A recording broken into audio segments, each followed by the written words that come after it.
Molineux Road to be rehabilitated under UK Caribbean Infrastructure Partnership Fund. We'll have details to this story and more in the National Report.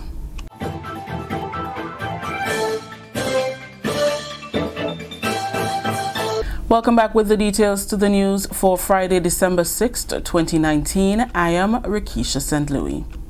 Works Minister says the Molineux Main Road will be given attention before year end. This is as government continues to place infrastructural development on the front burner.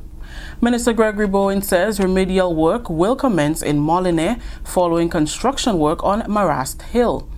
He said funding for the Molineux rehabilitation work will come from the United Kingdom Caribbean Infrastructure Partnership Fund. Grenada received $28 million under the fund to prepare a feasibility study and detailed designs for the upgrade of the Western Road Corridor. We are also looking at the slip in Molineux. So as we get this out of the way on Monday, you'll see all hands on Molineux, which will entail a lot of geotechnical study. This one is even more difficult than what we have here.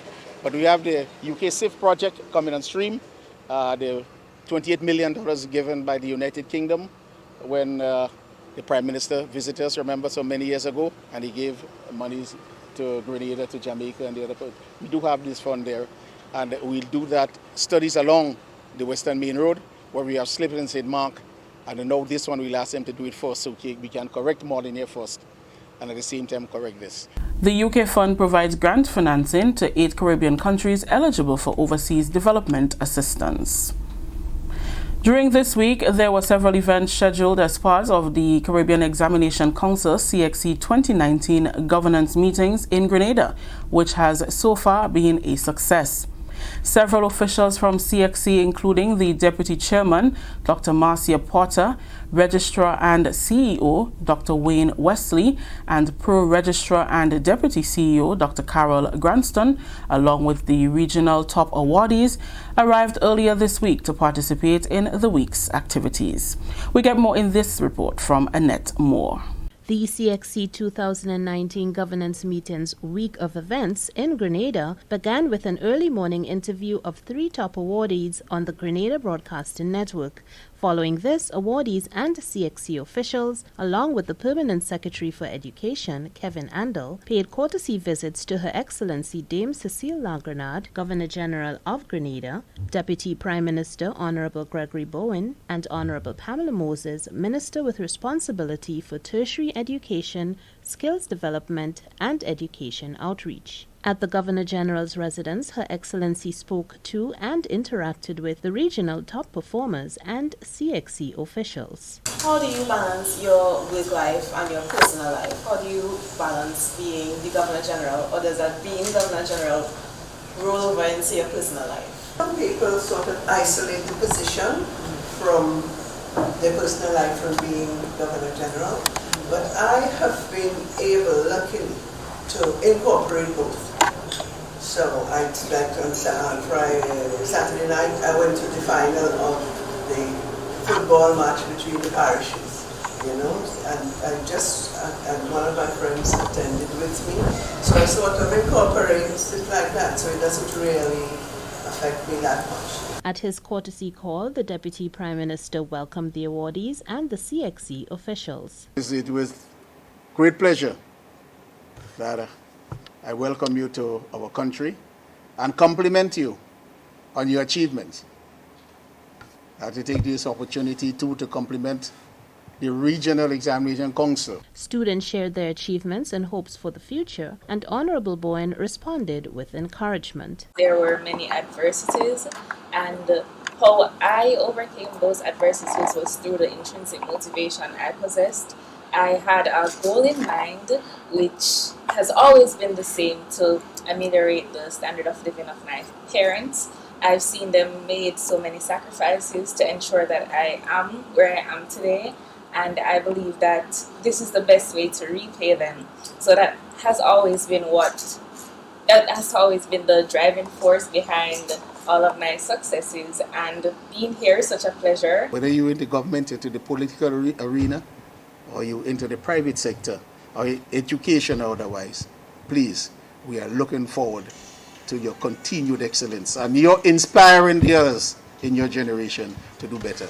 Minister Boeing was also gifted an art piece in addition to other officials during the courtesy visits from a CXC student of art. Honorable Pamela Moses, meeting with CXC officials at the Ministry of Education, congratulated CXC on its 40th anniversary and encouraged the top performers to continue to pursue their goals while impacting the world positively. I know that you're not too young to feel that need and that desire within you to change the world. Interested in keeping our environment clean, keeping our environment safe.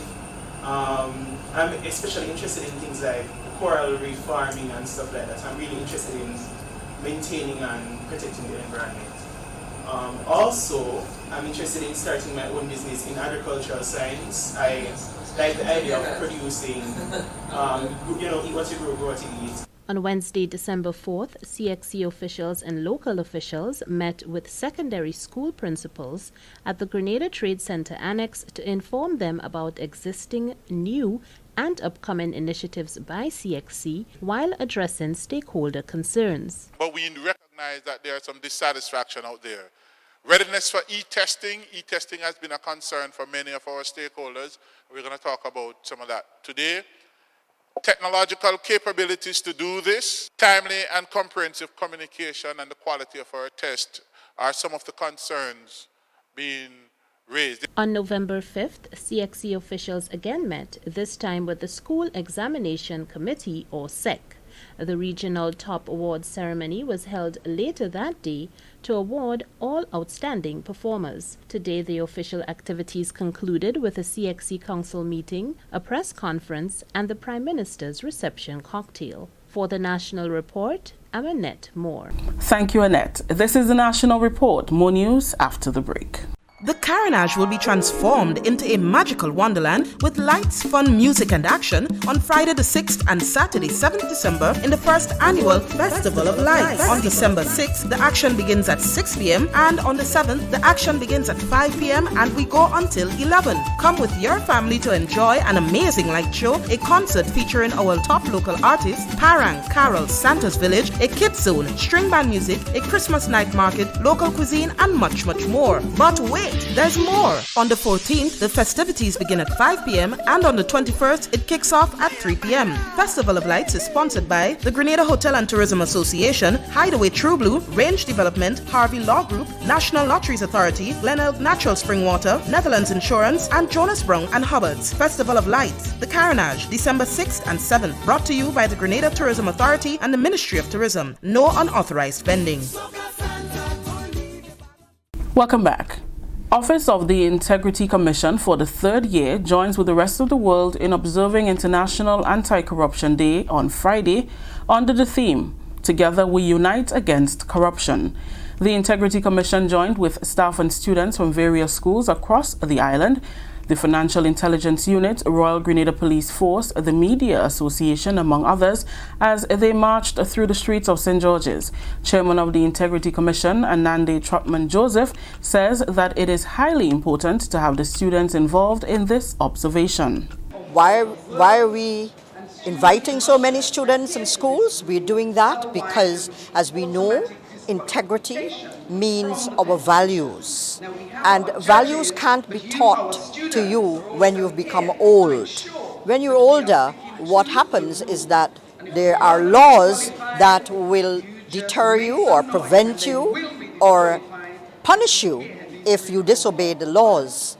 But ending corruption, tackling corruption, and having a society where we have citizens of integrity would mean that we need to teach and ask the parents and guardians, the schools, the teachers, to teach our nation's children. Students were also engaged in a jingle competition designed to raise awareness. She said this is part of making the communities corruption-free. We do that because the future is theirs, and we have a duty to them to try our best to ensure that they live in a corrupt-free society where persons and citizens of integrity live together.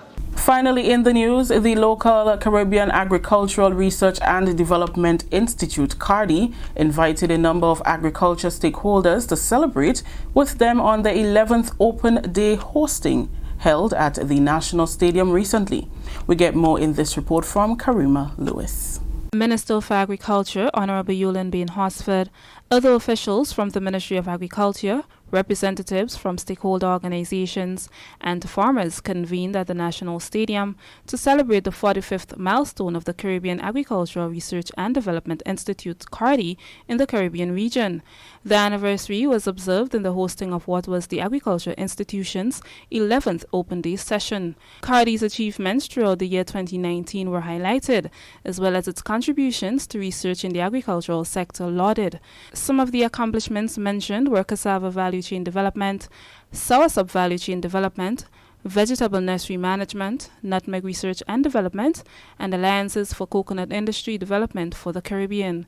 Offering remarks at the session was Minister for Agriculture, Honorable Yulin Bain Hosford. She speaks on the strengthening of relations between CARDI and the ministry and further showed her gratitude towards the institution by handing over a plaque of appreciation to CARDI representative Reginald Andel. The ministry believes an investment in CARDI is an investment in research and development, which is an investment towards an improved agriculture sector, thus contributing to economic growth.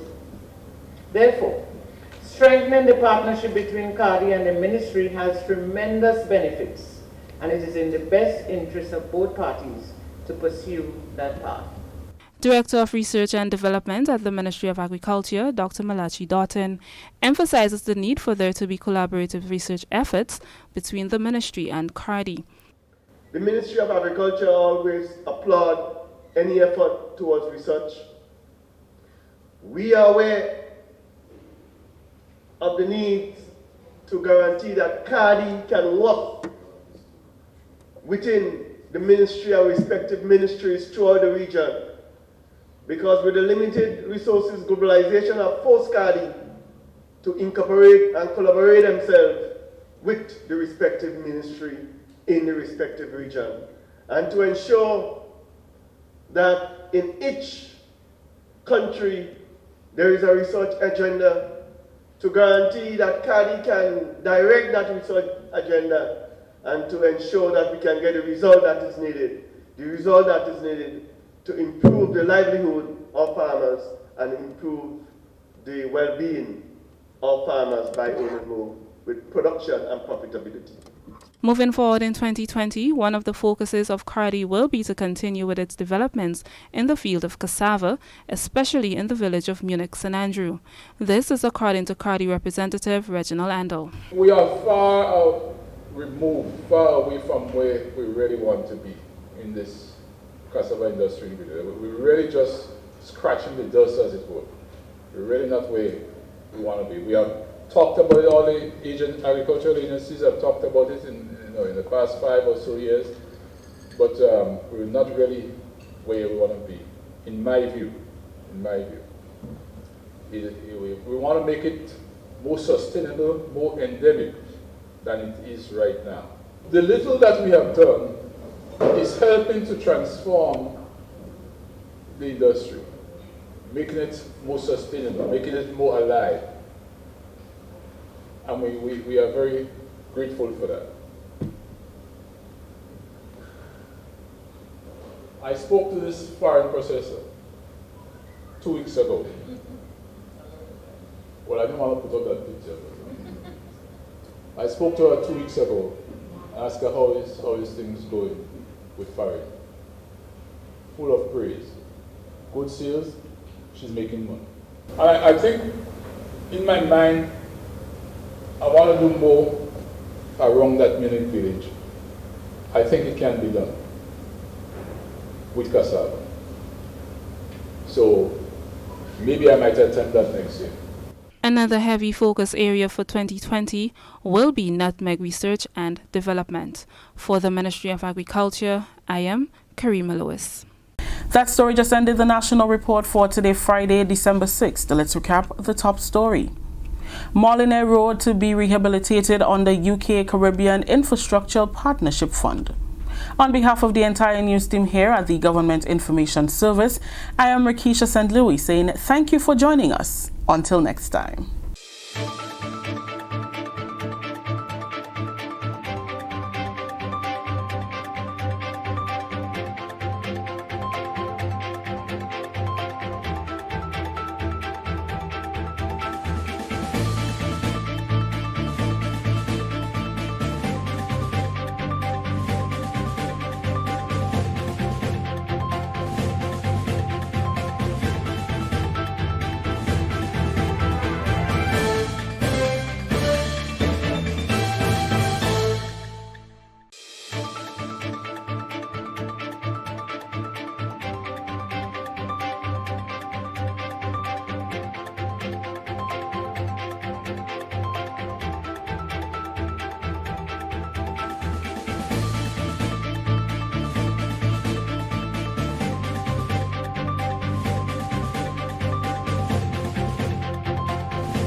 Stay up to date with all that's happening with the new national party, NNP. Send us a message via text or WhatsApp on 405-8683 with your name, email, and constituency. Stay in the know with NNP. Get updated.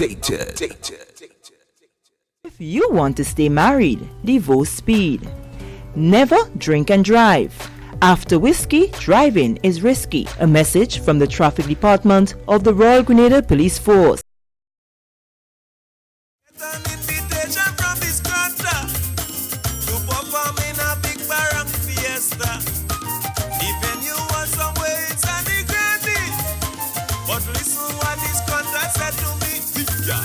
Tell me parang Monday, parang Tuesday, parang Wednesday, parang boy, parang Thursday, parang Friday, parang Saturday and Sunday, parang.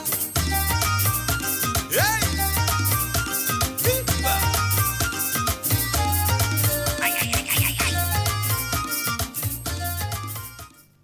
Good morning to all of our listening audience out there in Grenada, Carriacou, and PT Martinique. You're listening to Hard Talk Grenada. A special good morning to those of you joining us on 97.5 CitysoundFM, 89.5 CRFM, 92.9 Sister Isle Radio, broadcasting out from Hillsborough, Carriacou, and of course 94.9, the Big Bad WI Noise Radio out there in Brooklyn, New York. Of course, to those of you joining us on the live, a special good morning to you as well. Remember to like and share the live video. Get everybody involved in what's going on. It's a beautiful, beautiful Monday morning here in the Spice Isle of Grenada. And of course, Christmas is in the air. I passed in this morning and smelling some sorrel and some ham. I wanted to stop, just, get a little detour from work, but my time will come, and so will yours. I know there are a lot of constituencies, along with their parliamentary representatives, who have begun their Christmas parties for the children. Of course, we want to encourage our young people to go out and enjoy it. It's an initiative solely based on ensuring that each and every child has a very, very enjoyable Christmas. All right? I know that on Saturday it started with St. Paul's. They would have had their first Christmas party for the season, and of course they're again today having another Christmas party. Let me just pull up that information. I'll tell you exactly where. 3 Christmas parties. One Christmas party for 3 areas: Calavini, Hopevale, and Paddock. They're having their Christmas party in the Marianne Pasture. All right. Remember, all parties begin at 5, and there will be toy distributions as well on that day. So you want to ensure that the children go out and have a wonderful time.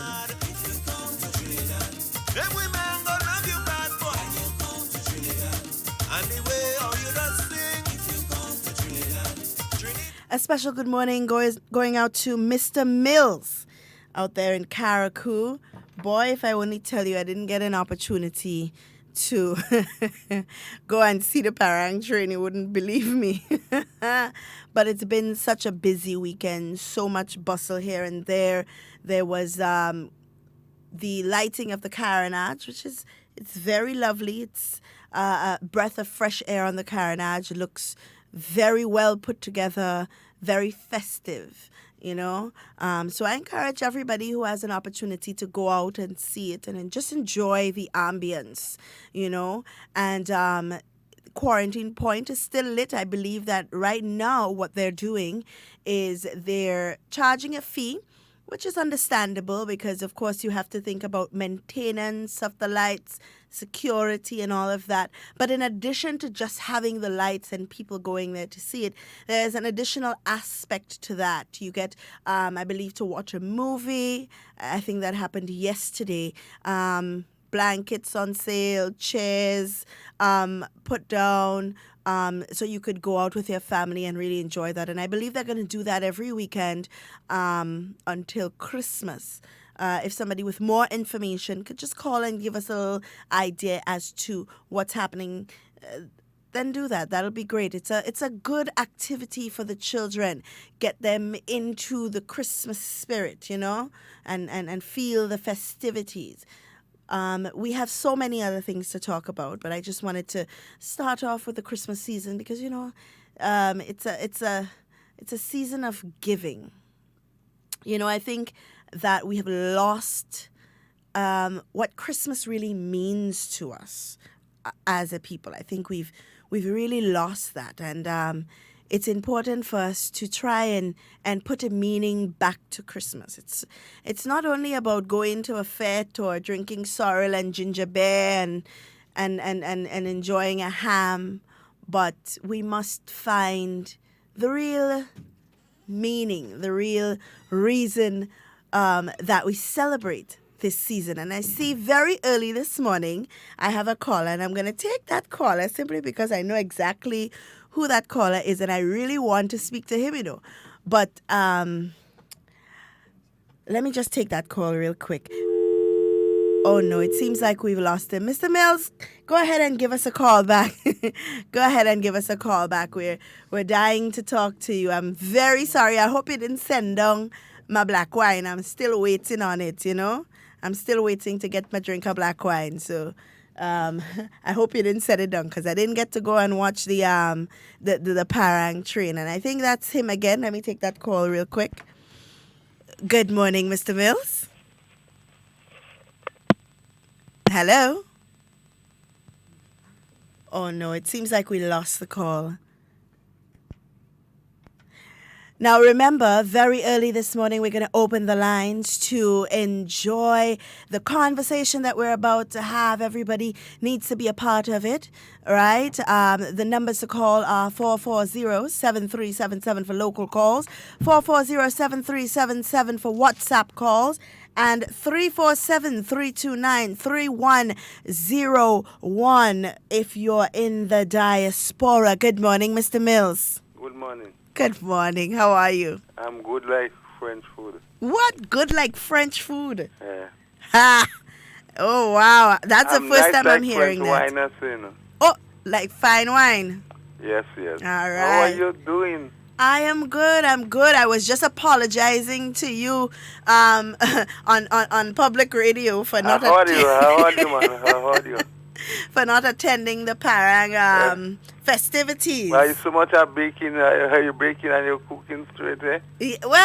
Well, we could say that. Where they boiling the ham, which one? No, I ain't started to boil ham yet, you know. You ain't started to boil it? No, I ain't started to boil the ham What's that mean yet. you're telling me you have? No, it don't mean I have, It just means... You have intentions. I have intentions, yes, I do. I do. How was your weekend? It was capacitic. What? And yours? Mine was great. So mine was capacitic and yours was great. Mills, I find when you ain't no idea wrong, that nice words for a woman. What? You never use words so for me. Yours was capacitic. No, well, you know why I use it for you? No, because I know you know it already because I use it in meeting already. Me? I would have told the woman, if I were you, I would have said my weekend was super fragilistic. Especially woman, I'd like to knock the door first because the man has been inside the outside. Bill, don't start talking that. Good morning to you and good morning to the listening. You, bro, and how you doing, bro? I'm well. Yes, I was out for last week, so I couldn't be on program. I couldn't be to Well, I was plan. wondering, how come you and I and your tal? And you didn't ask the lady? No, I didn't ask her. You don't want to know my business? No, I don't ask lady for money. Oh, you're not a well fella, Like I was asking lady, how your sister and how is your auntie? Yeah, we're asking them for man. No, you can't ask ladies for man. I agree with you. Yeah, I was out of Ireland. I had to go to Washington to a meeting. One question I want to ask you. Mm-hmm. And make sure you answer me good. When I'm going to see you with my two eyes? Well, I don't expect you to see me with anything else, It's your two eyes you have to see me with. That's right, but tell me when I'm going to see you. I really, honestly, I'm still hoping that we got, 2.5 weeks thereabout before Christmas? Yeah. I'm still hoping I can come to Carriacou for 2 days before Christmas. 2 days? Yeah. Well, 1 day is plenty for me. Yeah, I know that. So once I get the time span, I'll let you know, and I'll come up, spend 2 days, and come back down. Well, one day if you know where to find me or to finding you is not the problem, just being in Carriacou is what the problem is. Once I'm in Carriacou, I'm finding you. Yeah, because Carriacou is a place. Once you're in Carriacou and you need somebody, you're finding them. I'm telling you. And then my boy, when I come up, I get a vehicle. So I'm mobile. It's not like a e-mobile. I'm mobile. So where does get it from? Well, different people that get, but I have a partner always telling me call him before I come up. He does rent I wonder if I know him by. He does write for the newspaper. You must know him. I wonder if it's Sunki by. No, I never call him Sunki. He's the well, one that does write for the Informer. Yeah, but what? Oh, Royal Patterson, man. Oh, you know his name and his surname? Yes, man. Because he's there, I'm in battle every time. Anytime he pass, he going home. Listen me. Yes. I could track him down if I want, Right. Anytime he leave home to go in town, he must pass in front of me gap. Okay, look at that. If he leave home town to go home, he must pass in front of me gap. You understand that? So, yeah, and tell me he pass me. But him pop.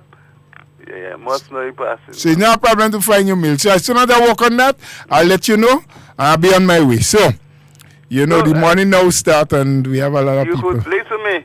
You could take a pen anytime you walk in. You could take the number 443-7478. You're bound to find 7478. 443-7478.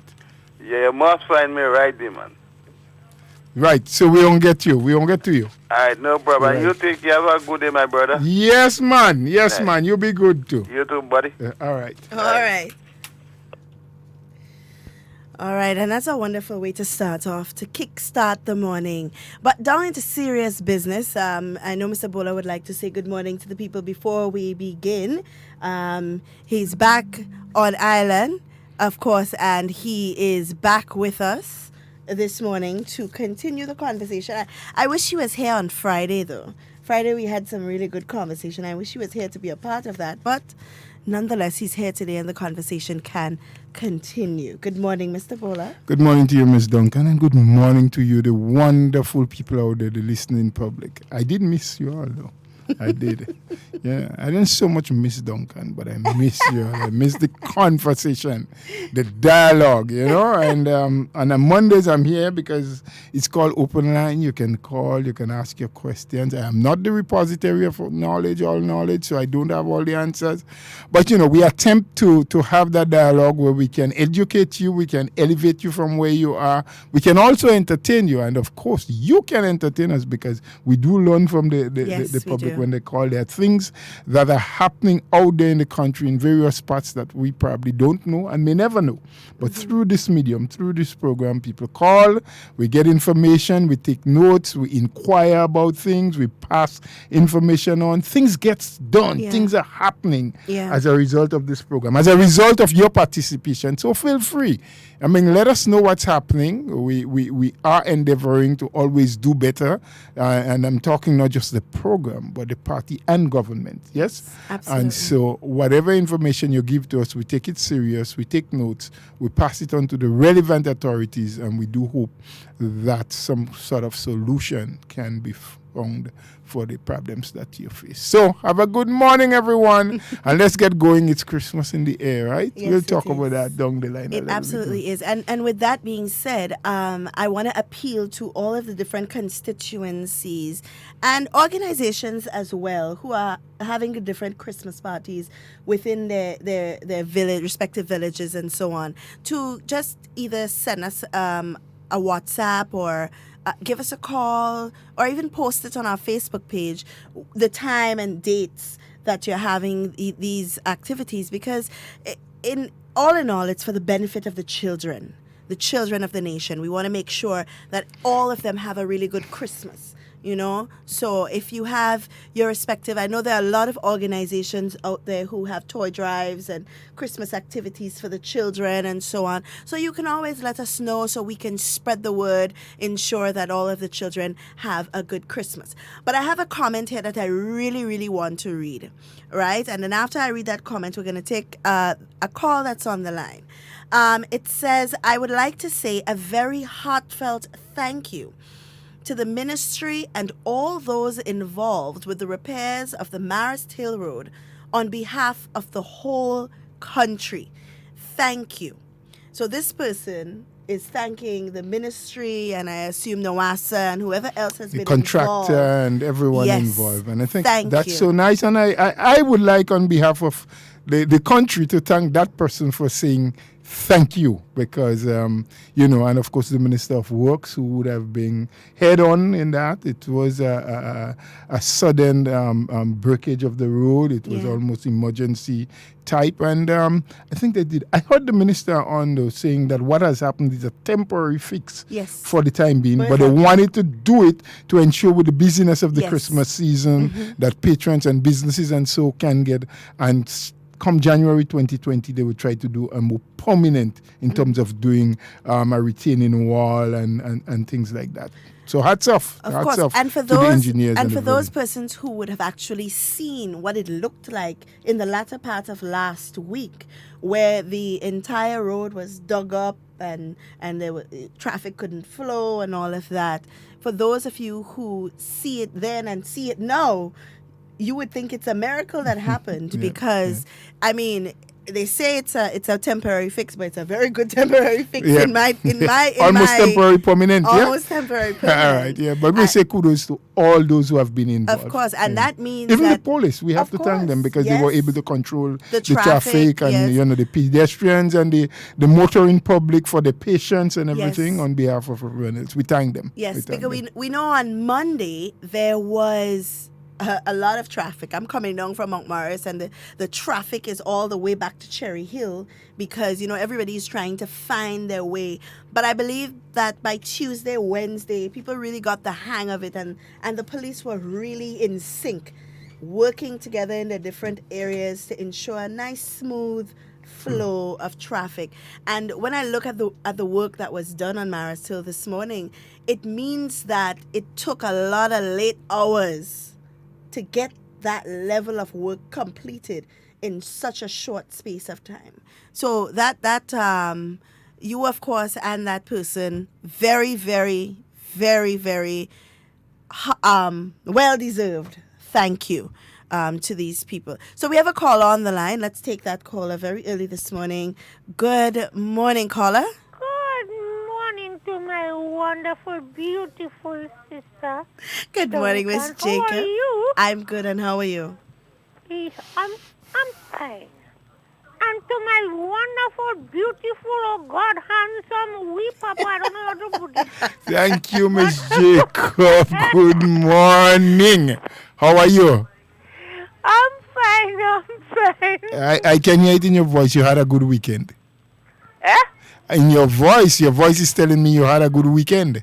Yeah, man, I had a proper weekend. Thanks to those people in those Americans. Yes. Those American people, the American judges, the judges and them that are in America. Yes. I don't have time to say the diaspora. I don't have time to say all that. Go all down the road.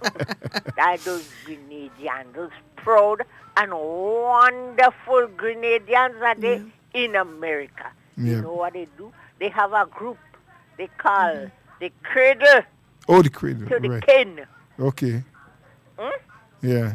You hear about that group? No, I'm hearing about it now from you, but I didn't inquire about it. To the Kin. That means to say those from the babies. Right.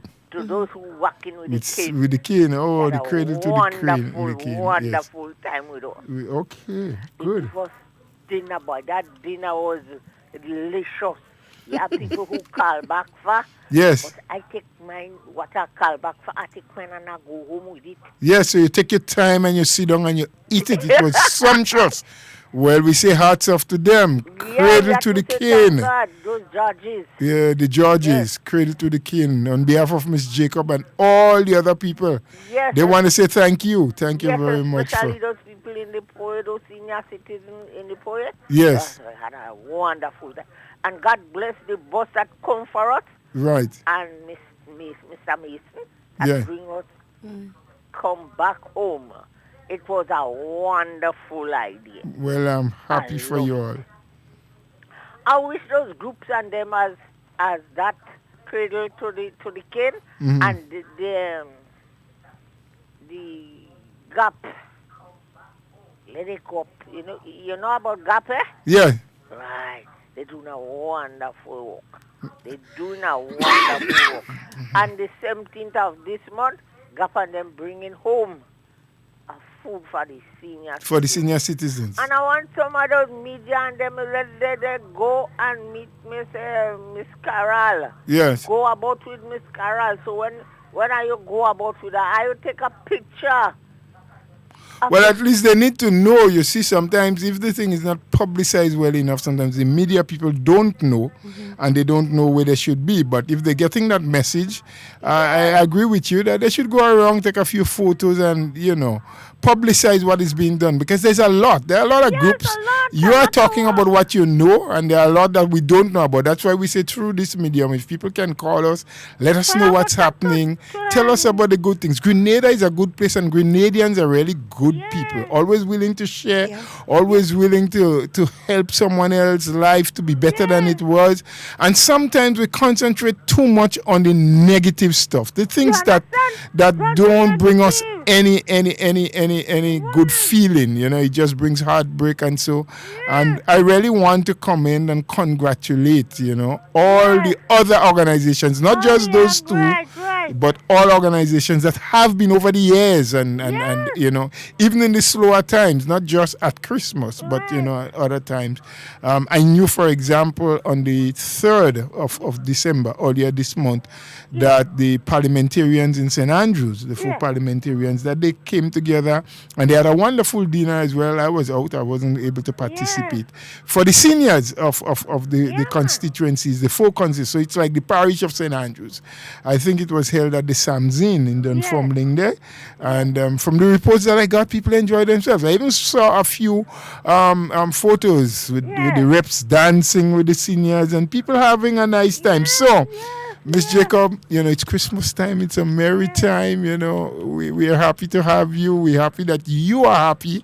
And so we will continue to have that conversation as the days go by and continue to encourage people, encourage groups, encourage family members in particular to come together and make life merry for everyone from the cradle to the king.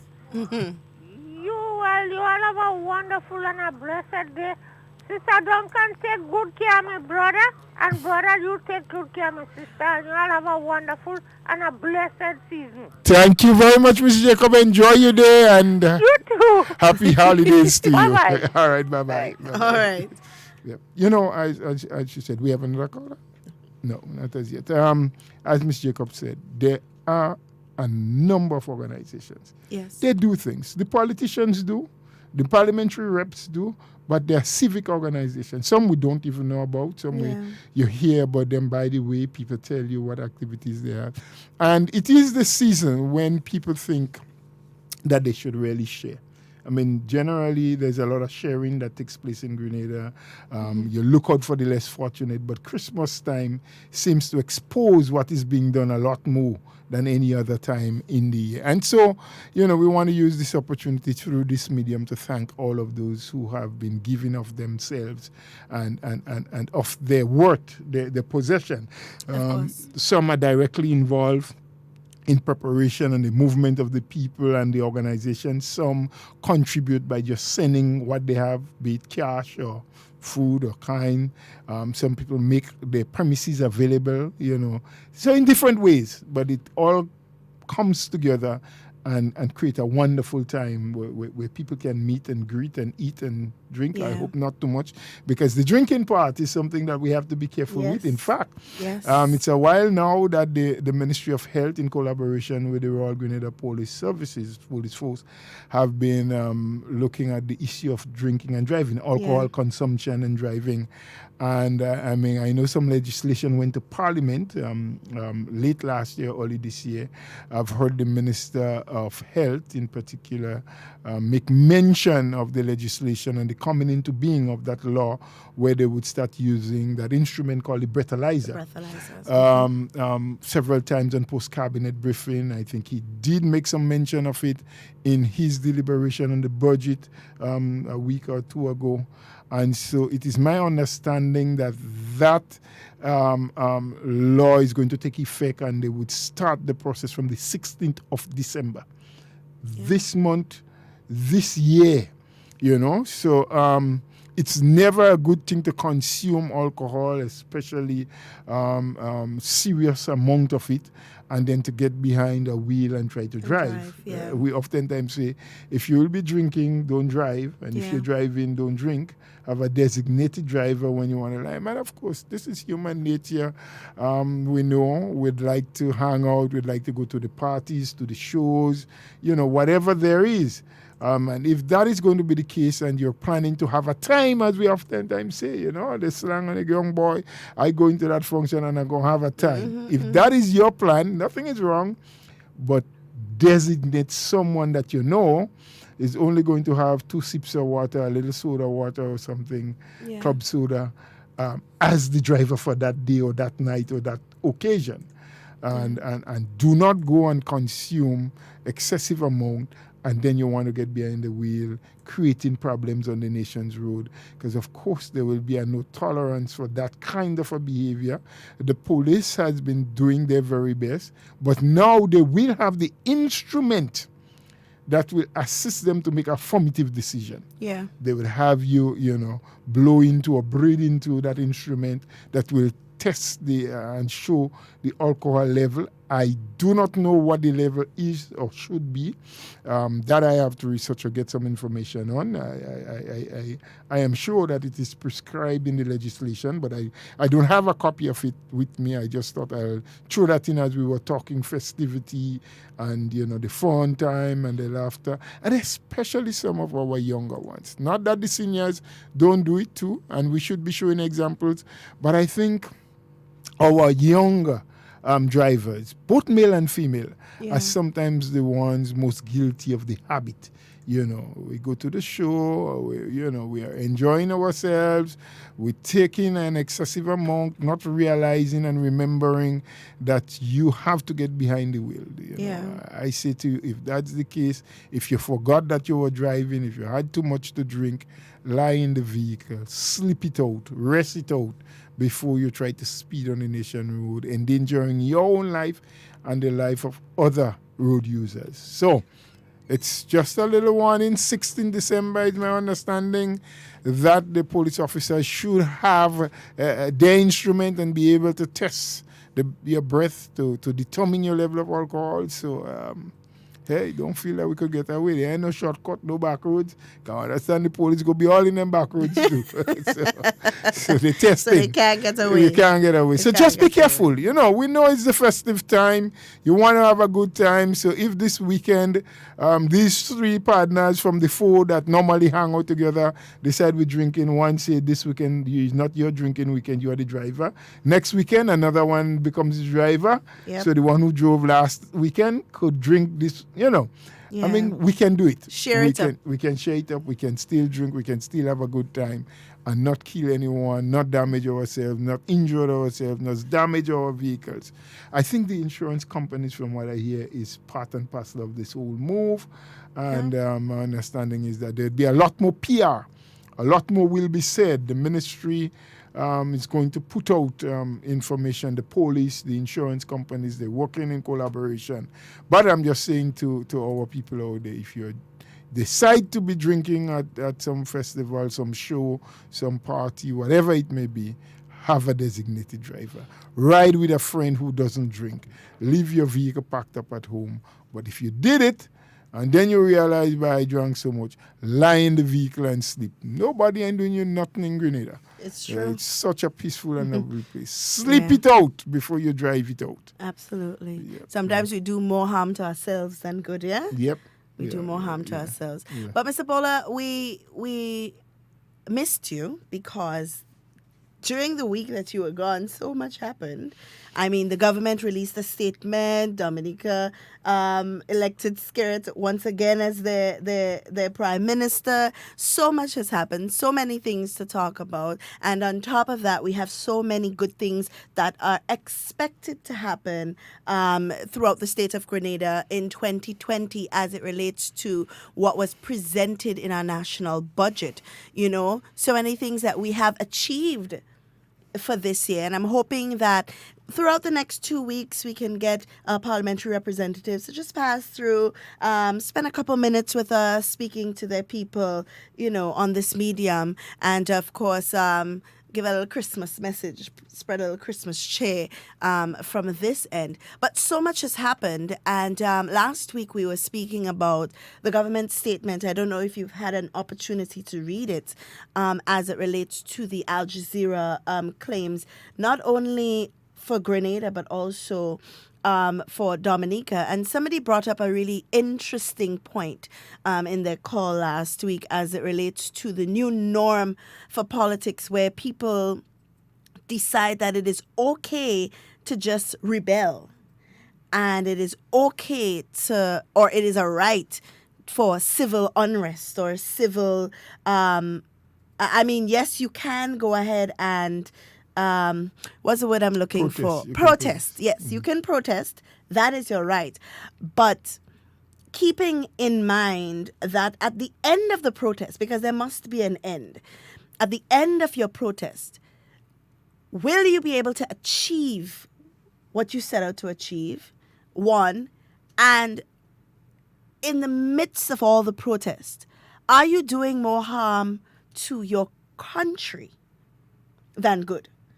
Because you see, I think we spend a lot of time focusing on politics and party and red and green and yellow and blue and whatever color it is, that we forget that the common goal in all of this is to have proper representation for country, is for development for country, is to develop the people within our country. So at the end of it, the common goal must be country. Should be. Should be. Should be. Should be country. We have another caller on the line. Let's take this caller real quick. Good morning, caller. Is to develop the people within our country. Hello? At the end of it, the common goal must be. Good morning, caller. Should be. Caller, can you listen to us on the phone and not on the radio? There's a delay. Hi, good morning, Miss Duncan. How are you? Hi, good morning. We're fine. Well, I'm okay. from one story to another. And Mr. Bowler, I glad you were there to give an explanation about this closure of the supermarket, because people are making blunder of it, which I personally hear that immediately comes the political part of it, which is not nice. So if you have any information, can you share it and clear it out that the politics comes out? Please, thanks. Well, right. It's a good thing that this caller brought up. I do not presently have any information. What I learned is that the Ministry of Finance, that's what someone said to me, in trying to get, I just saw the story come across this morning. I read it. It was a statement made by the proprietor of Randall and Associates, I think. That's the name of the business. And I was told by someone who I believe should have a bit of information that the Ministry of Finance is looking into the issue and is preparing a statement that should come out. I hope it will come out sooner than later so that there can be some clarity. Because from where I sit, without any information whatsoever, I find it difficult to understand how the government of the day can just cause a business to close down. Save and accept that there must be some other issues that we are not aware of. Yeah. Because I don't know that there is any law, there is any authority for a government to just abruptly get up and say, well, we probably don't like you, or we don't like how you run your business, so you must close. Or bring pressure to be borne on that business to close it. There must be some inappropriate activities in my mind. And I'm not now saying that is the situation. I'm just saying, as a citizen, a thinking person, and having some sort of ideas as to how government operates, I don't think that it can just happen like that. There must be more to it.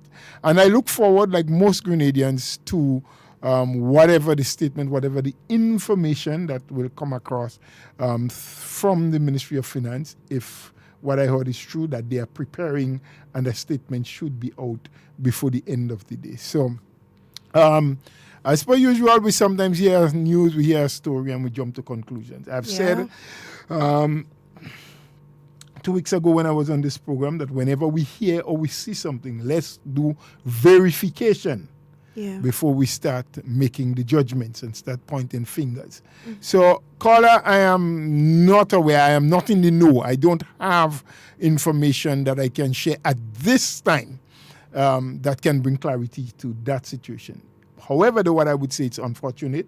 Whatever would have been the cause or the reason, because we are talking people just before the holiday season being laid off from a job. I don't know the numbers, but I know there are quite a few. I think it's about 400. About 400 total. Overall, because he has a number of yes, I know there are a number of outlets, but I don't have knowledge of the numbers. But it must be a significant sum. Yeah. I mean, these are people who are now going to be on the breadline between now and the holiday season. So it's unfortunate. But let's see, let's hear, let's know what's happening. I am eager, like everyone else, to get some kind of information on that situation. Absolutely. But just before we moving from that, you were making some statements about people protesting and doing things. Let me just say, people have a right. Yeah. When something happens to other views, we are in a democracy. Yes. Mm-hmm. But we also must remember that in a democracy, while we have certain rights, there must be control. And there are limits to what we can do. And whatever it is that we plan to do, there must be certain protocols that guide what we do and how we do it. The other thing I want to say is, you did ask the question, do you believe your goals will be achieved from protests? It all depends on what goals you set out to achieve. It's true. Because sometimes in a protest, what you are protesting for or against, you may not achieve that, but you may achieve another goal in letting the message that you want to send get out. So it depends on the goal that you're looking to achieve. But I believe all of that can be done, and the integrity of your country, the integrity of the institutions of the land can still remain intact while we express ourselves within a civilized manner and within the protocols that are established for what we want to do. So I am not against anyone protesting. Sometimes you get against the way and the manner in which the protest is being done. So, yeah, there we go. I absolutely agree. I came across a video recently, a comment recently, as it relates to the same Andal and Associates, and in relation to a lot of other issues that pop up every now and again. And it's not a lot of people, but there are the identifiable few that seem to, as soon as something happens, it's the government's fault. Or as soon as something happens, it's Keith Mitchell's fault, you know? Poor Dr. Mitchell, I'm sure that his ears ring at night. The amount of times his name is called. I mean, but it comes with the territory. But still, it is disappointing sometimes when we have a people who don't sit and do critical thinking and analyze situations, you know, and just go out there and make rash statements and rash decisions. And people from the outside looking in will think that, okay, well, something is very wrong with this government or something is very wrong with this administration, when that is not even nearly the case, you know? So it's always an appeal to people to just be careful of the things. Like I said last week on numerous occasions, you may not like this administration. You may not even like the leader of this administration. But at the end of the day, whatever you do, you have to ensure that it doesn't affect country, because government is a continuum. So the effects that you create trying to harm this administration, if a next administration comes in, they would have to spend time cleaning up that mess. And that is something that you don't want to happen, you know, because instead of cleaning up messes that they would have made just to get into the position that they are in, they must focus on, or they should focus on, ensuring that there is a continued development of the country, you know? So in the case of 2008 to 2013, I know a lot of people don't like to bring it up, but in the case of 2008 to 2013, when you had an administration that would have spent a lot of time with a campaign speaking about corruption and a campaign speaking about placing the current political leader in jail and all of these things, right? Get people riled up and talking about a wind of change and all of this. When you would have had a campaign solely run on that, without any plans on how they were going to improve the country when they got in office. When they actually got in office, they had no plans. They had nothing to bring to the people. So you found 5 wasted years and then fingers pointed as to this couldn't be done because it was that person's fault, or this couldn't be done because it was that person's fault. And we're saying that any political party in opposition would benefit from assisting the government, from improving the plans that the government has to develop the country, because it's a country that you hope to inherit, you know? And you don't want to put people in the frame of mind to oppose, and then when you get into government, you expect them to agree with everything that you do, because you have already set that culture in place. So that's why we always appeal to people to just be so careful in the things that you say, the things you do, the things you share, what you hope to achieve from what it is that you're doing. Because at the end of the day, I mean, it's the country. It's the country. It is Grenada. We are Grenadians. Regardless of what political party governs our country, they do it, or they should do it, with the sole purpose of ensuring that this country is developed and moves forward, and that the needs of the people can be met. You know? Quite rightly so. So we got to be careful. We have another caller on the line. Good morning, caller. Yes, good morning to you. Good morning. And good morning to your guests. Morning, sir. Right. I want to ask you two brief questions. I want to put you on a spot. But in the meantime, season greetings to you. And I wish you all the best for the season. Thank you. Based on what I'm hearing happen with the citizens, and I'm talking broad, do you think it might be very important to bring serious concentrative exercises at the primary, secondary, term CC level as part of a psychology in the school, in the institutions? And two, if you were the Minister of Works, based on the fact that tourism seems to be taking the lead, and beaches are one of the products that we are pushing as a number one for tourism, would you, at this point in time, have all the beaches, especially of the East Coast, upgraded and reopened very urgently at this time? Okay, I need to ask you one question before I attempt to answer. When you say exercises, are you talking physical exercise? Or? No. Well, it could be an exercise. Psychology, as part of psychology, serious concentrative exercises. Concentration. Okay.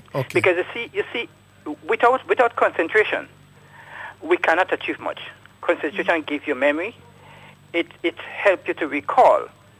And if we bring it at the primary school and teach children what is concentration, how to concentrate, maybe have particular areas that you want them to focus on in a deep and serious way, that will unlock the potential of the brain and give them what I call wisdom with knowledge. Well, you're touching on an area that that deserves not just local intervention, but it's something I think that needs international intervention. And I'll tell you why I say so. We have moved away critically from the whole issue of concentration and critical thinking and allowing your mind to work for you. Technology is a very good thing. It has created opportunity to ease sometimes the pace and increase the pace at which we can achieve certain things.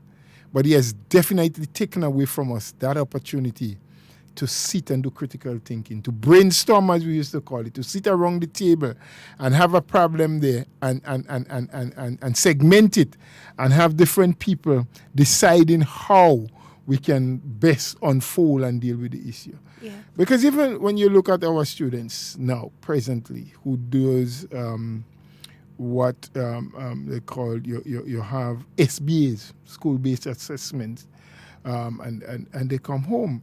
It's the computer, it's the tablet, they go on, they get information. It's readily available. No longer people take time off to go to the library and to get a reference book. I don't even hear the word being referred to before. I mean, many years ago, you had your textbooks and then you had reference books. So whatever it is taught in the class, whatever it is you read on your own in your textbook, you then had reference books that you can go and make a reference to, that you can get additional information. Yeah. Now it's at the touch of a button. It's there on Google or on YouTube or somewhere. So we just regurgitate what we get. No time for critical thinking, no time for moments of concentration.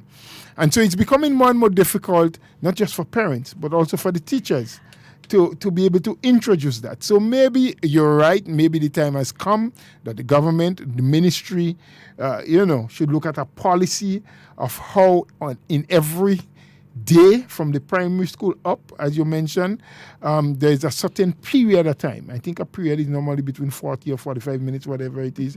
So in every single school day, there may be a period set aside for critical thinking and for concentration and so forth. So I will agree with you, but I will not say that it's something we just jump in and do. It is something that needs, I think, a bit more research. It is something that I think we need to have some more collaborative thinking and, of course, reaching out to public to get their views and so. But maybe it's a line of thought that we should start looking at. I guess you want to add something with that, and then I'll attempt to answer the second question. I do simply because I've taught for 6 years. And what the gentleman is referring to is something that should and is happening in some cases in some of the schools. Because when you're teaching, basically in every subject area, you as the teacher must try to initiate in that child that critical thinking skill that they all possess. And that is done generally by asking probing questions, right? So a child might ask you a question and you can answer the question directly. But where is the learning in that? You know, you can simply ask the child a series of questions where they themselves come up with the answer, as opposed to you just saying 1 + 1 = 2.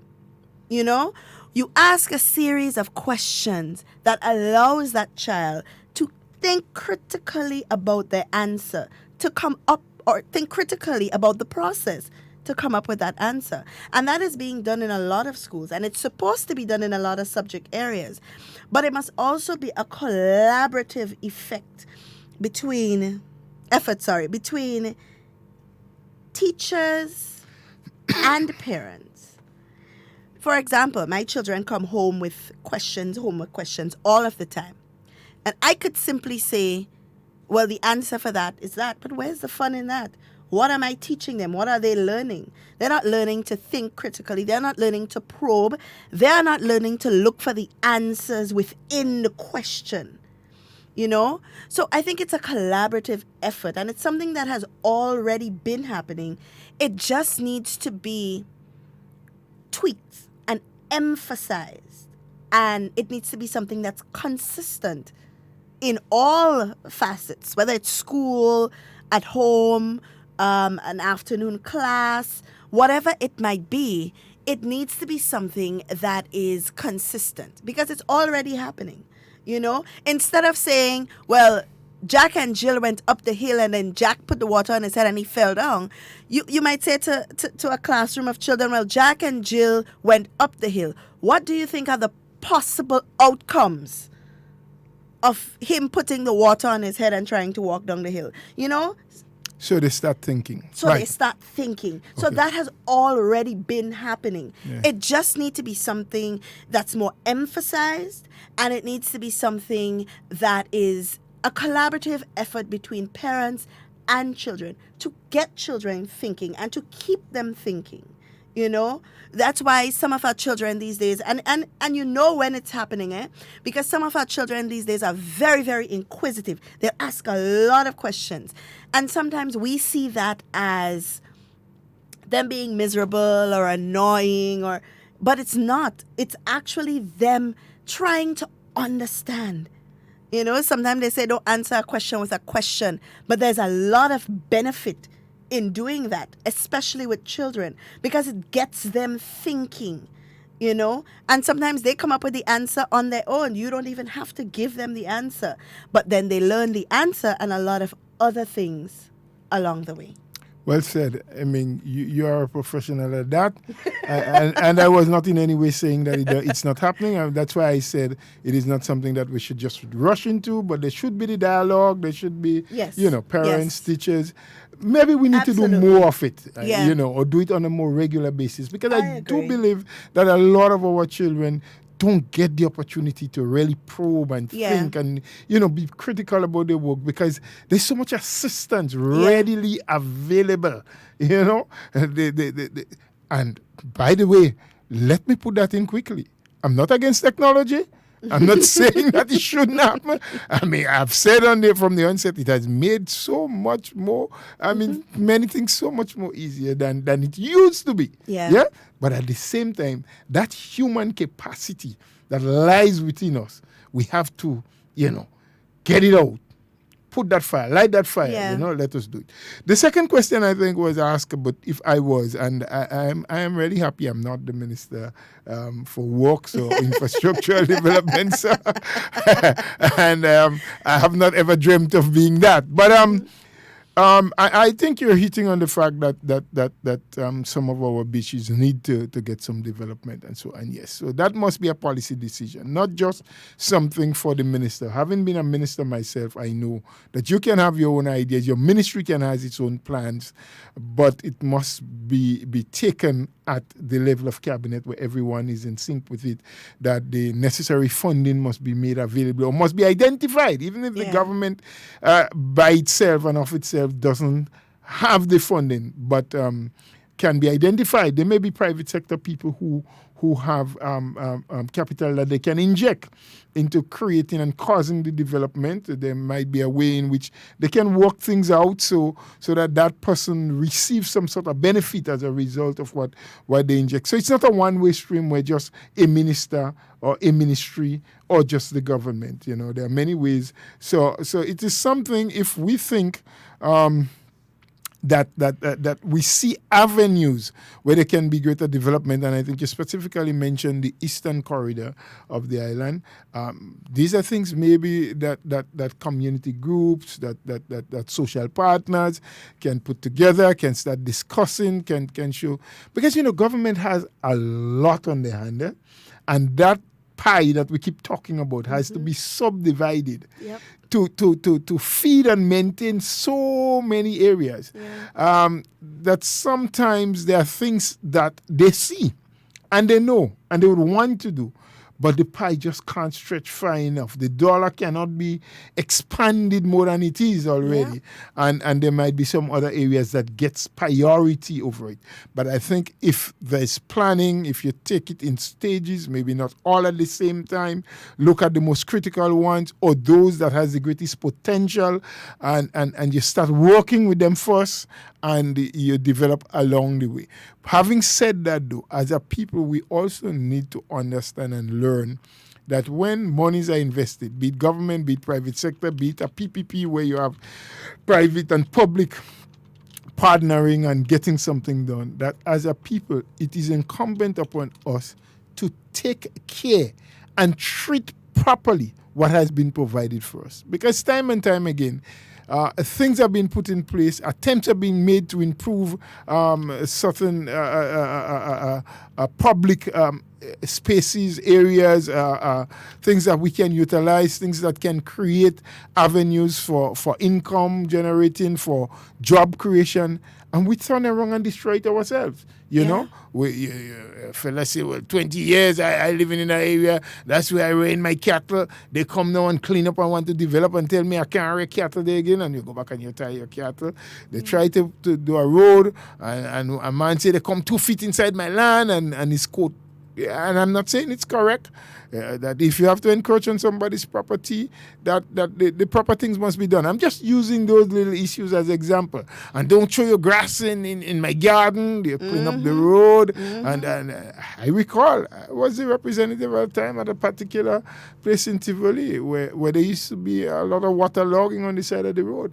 When you send the people out, every time they opened the drain, there was a particular young man that went and blocked it back because he said, oh, the drain is coming through their property, but you're getting rid of the water from the road and you're not taking the land, until eventually we were able to sort it out legally. Yes? Yeah. But you have those issues. So sometimes it's not the lack of will, but sometimes it's the lack of support or the lack of the resources. But my friend, I think it's something that we need to concentrate on, but there need to be a collaborative effort. So I hope I did at least share something on what you expected of me. And we not as the Minister of Work. And we have a call on the line. Good morning, caller. Yeah, good morning, Sister Duncan. Good morning, Brother Bola. Good morning, sir. Yeah, as the last caller who's talking about the education part, because I love that part. Yes. Because I think about my grandchildren right now. And other grandchildren. What I'd like to find out, as Sister Duncan is there and a former teacher, is the kids will able to continue to have a good handwriting or a proper handwriting? Because everything is changing. You either use your finger Even though you have a screen, you write with your finger on it, that you're fine with that. So I want to know how we in the future will we continue to have, like you might have a great handwriting, Mr. Bola and others. If the youth, today, 50 years from now, if they will be able to write properly. All right, that's a very good question. Thank you, caller. Hard to say, really hard to say what would happen 30, 40 years from now. But at the pace technology is being developed, pen and paper may become a thing of the past. And I say may, I don't want to frighten anybody because I don't know what the new inventions will be. But I also think we have a responsibility if we are that concerned as parents and grandparents, because he's thinking about his grand, to help instill in our youngsters that while there are the new ways, we need to remember what used to be and at least attempt, to assist them in doing it. So even at home, our youngsters. I always said from the day I became a man by having children, I knew I was a man then by helping. Let me be careful what I say on radio. There are people listening. By helping to produce children. I always said to myself, we must give our children gifts that are going to help develop their minds and so. Yeah. And so I was never in the habit of buying a doll or a toy car or something. I always wanted to get a book, or some educational, something that would help develop the brain and the cognitive skills of the children and so. And so as parents, sometimes we have to assist much more. We cannot be solely dependent on the public system, on the education system, who also has a responsibility and must account to how they train and teach our young minds, because they will be the leaders of tomorrow. But we have a part to play. We need to collaborate with the system, but we also need to do certain things on our own. We need to inquire, we need to know more and help more. Absolutely. But I'll answer that question and then I'll take that call. So caller, if you if we miss the call, we'll take it again. But I want to address that question as well. As a former teacher and also as a parent, I understand his concern, but there must be a balance. Let me say that. There must be a balance in the two. While we do not want to take away from the fact that children must have, and mind you, we keep saying children must have a good handwriting and they must have, and that's not really true, eh? They must have a legible handwriting. Yes. That is what's most important. So we have a lot of parents who focus on my child forming letters so perfectly and within the lines and all of that. But legible simply means I'm able to read and understand what the child has written. And that is what is most important. So handwriting is not necessarily an issue where the child can write perfectly and form the letters perfectly. What we knew in the earlier days as good penmanship. A good penmanship, While that might be important because it's good for presentation, in general, you want your child's handwriting to be legible. So a lot of teachers focus on legibility as opposed to the beauty in the handwriting, and I think a lot of parents misguide that as not being focused too much on the handwriting, but that's not really what it is. But there must be a balance because there are children who just, no matter what you try, they're not going to be able to have a pretty handwriting. There are some children who are never going to be able to learn to read or to write. And that's where technology plays a very, very important role in their learning and in their education. So, there has to be a balance. As teachers, we have to try to find that scale, that assists in both areas. Because you'll find that, and I have found, that using technology in the classroom in combination with the writing and all of these things, it's very beneficial to the learning of the child, Because at some point, you have to understand that in learning, you have to go with what appeals to the child's attention. you know? So if I can send a child home and watch 3 videos and they could come back and tell me what the 3 videos taught them, then I have achieved my objective as a teacher. If I could send a child that loves to read home to read a book and they can come home and tell me what they've read and what they understood, then I have achieved my objective as a teacher. So there must be a balance, basically, in what you are trying to achieve, you know? And I know there are a lot of concerned parents out there as to, well, how are we going to? But you have to understand that the world is moving in a technological front, and we must move with it.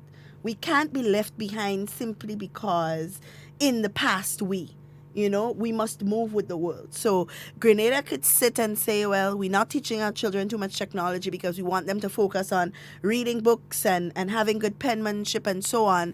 But then the child will remain in Grenada because the rest of the world has moved ahead. So we have to, as parents, as teachers, politicians, people in the community, we have to try to find that balance, especially as parents. I find a difficult time trying to balance the amount of screen time my son uses as opposed to the amount of time that he spends in reading or these other things. And while it's a difficult task because he is drawn to technology, at the same time, I still have to try to find that balance and, to put that balance in there. So I really hope that answers the caller's questions or kind of, I put him in a mood of greater comfort. Of greater comfort. Yeah. And, a lot of people say that it's the educators, they're being paid to teach the children and all of that. But a lot of the children, a lot of scaffolding must happen at home also. It's not just the teacher's job. Home is where it should begin. Home is where it should begin. Because I started reading to my children from in my stomach, and people would say in my womb. And people say that, well, when you read to them, they ain't learning nothing. But research has shown that a child develops skills between the age of 0 and 5 years old. And well, they brought it all the way up to 7. 7 now. Well, I heard one time it was 0 to 7, which means that 0 is months, whether in or outside of the womb. You as a parent must take up that role to get that child started, to build that foundation. Because you find a lot of children go into schools without that foundation, and then it's difficult for teachers to get them to that place, So we have to understand the dynamics in it. Technology is important, but so is all the other things, the reading and the writing and all of that. We have another caller on the line. Good morning, caller. Good morning, Mr. Bola. Sir. By popular demand, I have to come back with. Yeah. Before you run, one thing. Mm-hmm. When they pre-cook the ham, I see you stick the clove in the ham. Could you tell me if you all know why they put the clove in the ham when they pre-cook? Who put it? Or why they put it? Eh? I didn't hear. Who put the clove or why they put the clove? Why they they stick the clove in the ham? Oh, wow. Boy, I just do that too, but one time I think it was for flavor, but maybe no, maybe it's also for health, because ham is a salty thing. Mr. Mills, listen to us on the phone, because there's a delay in the radio. Are you listening to the radio? Hello? All right. Well, Mr. Mills, try calling back. If you listen to us on the phone, it's better because there's a delay in the radio. But, Mr. Bola, a point I wanted to touch before the caller called about the beaches. The government has stated that they are moving to commercializing a lot of our historical sites, tourist sites, and so on, with the sole purpose of ensuring that Grenada reaps the benefits of these sites. So, for example, we had the recent commercialization of the Annandale waterfall. And a lot of us as Grenadians were up in arms about this commercialization, and some of us. And you see, we have to be careful and know what we want. So government has stated, historically, throughout the years, government is not good at managing these things. They're not good at it. Simply because you hire somebody as government, you put them in there, and it's the accountability aspect that we find a problem with. Who holds who accountable for not getting their jobs done, right? Because remember, there's a system that governs the public service, a system, right? So you have parliamentary representatives at the helm, and then you have under these parliamentary representatives, it's really ministers now. Ministers, right? Ministers of government, and then you have the permanent secretaries and so on. Under them, implementers and so on. Senior administrative officers, heads of departments, supervisors. Right. So it's a whole strata. It's a whole strata. And it's who holds who accountable for these things not being handled properly. And by the time it gets to who's supposed to really deal with it, time has passed, time has elapsed, and you really get nothing out of it. So in commercializing it, you find a local investor or even a foreign investor who will come in and maintain it, ensure that it is up to standard. So when the tourists come, it's not just to come and take a picture.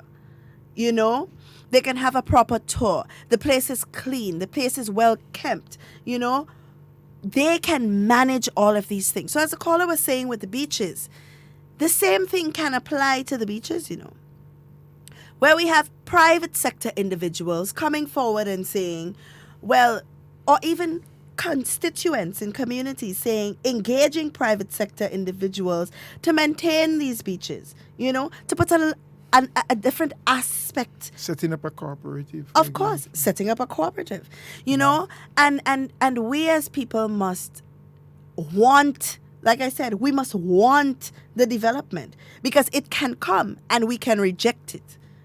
Want it, and when we get it, protect it. Because sometimes we allow ourselves and others in the community to destroy the very thing that can create for us. And it's beneficial to the community as we try to surge forward for community tourism.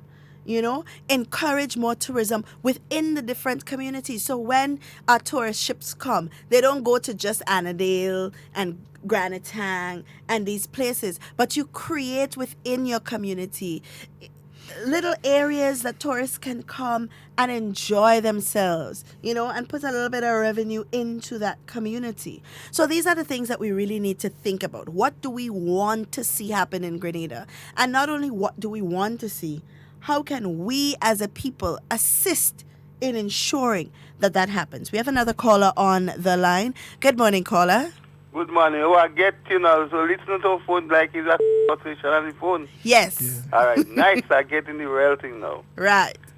Yes, so all right. So Mr. Bola, you are there. Yeah, well, tell me why they put the clove, because I give an answer. I don't know if it was correct. What do you say, to get the flavor? Either to get the flavor or to reduce the effect of the salt. Well, I think I only thinking maybe to get the flavor, Okay.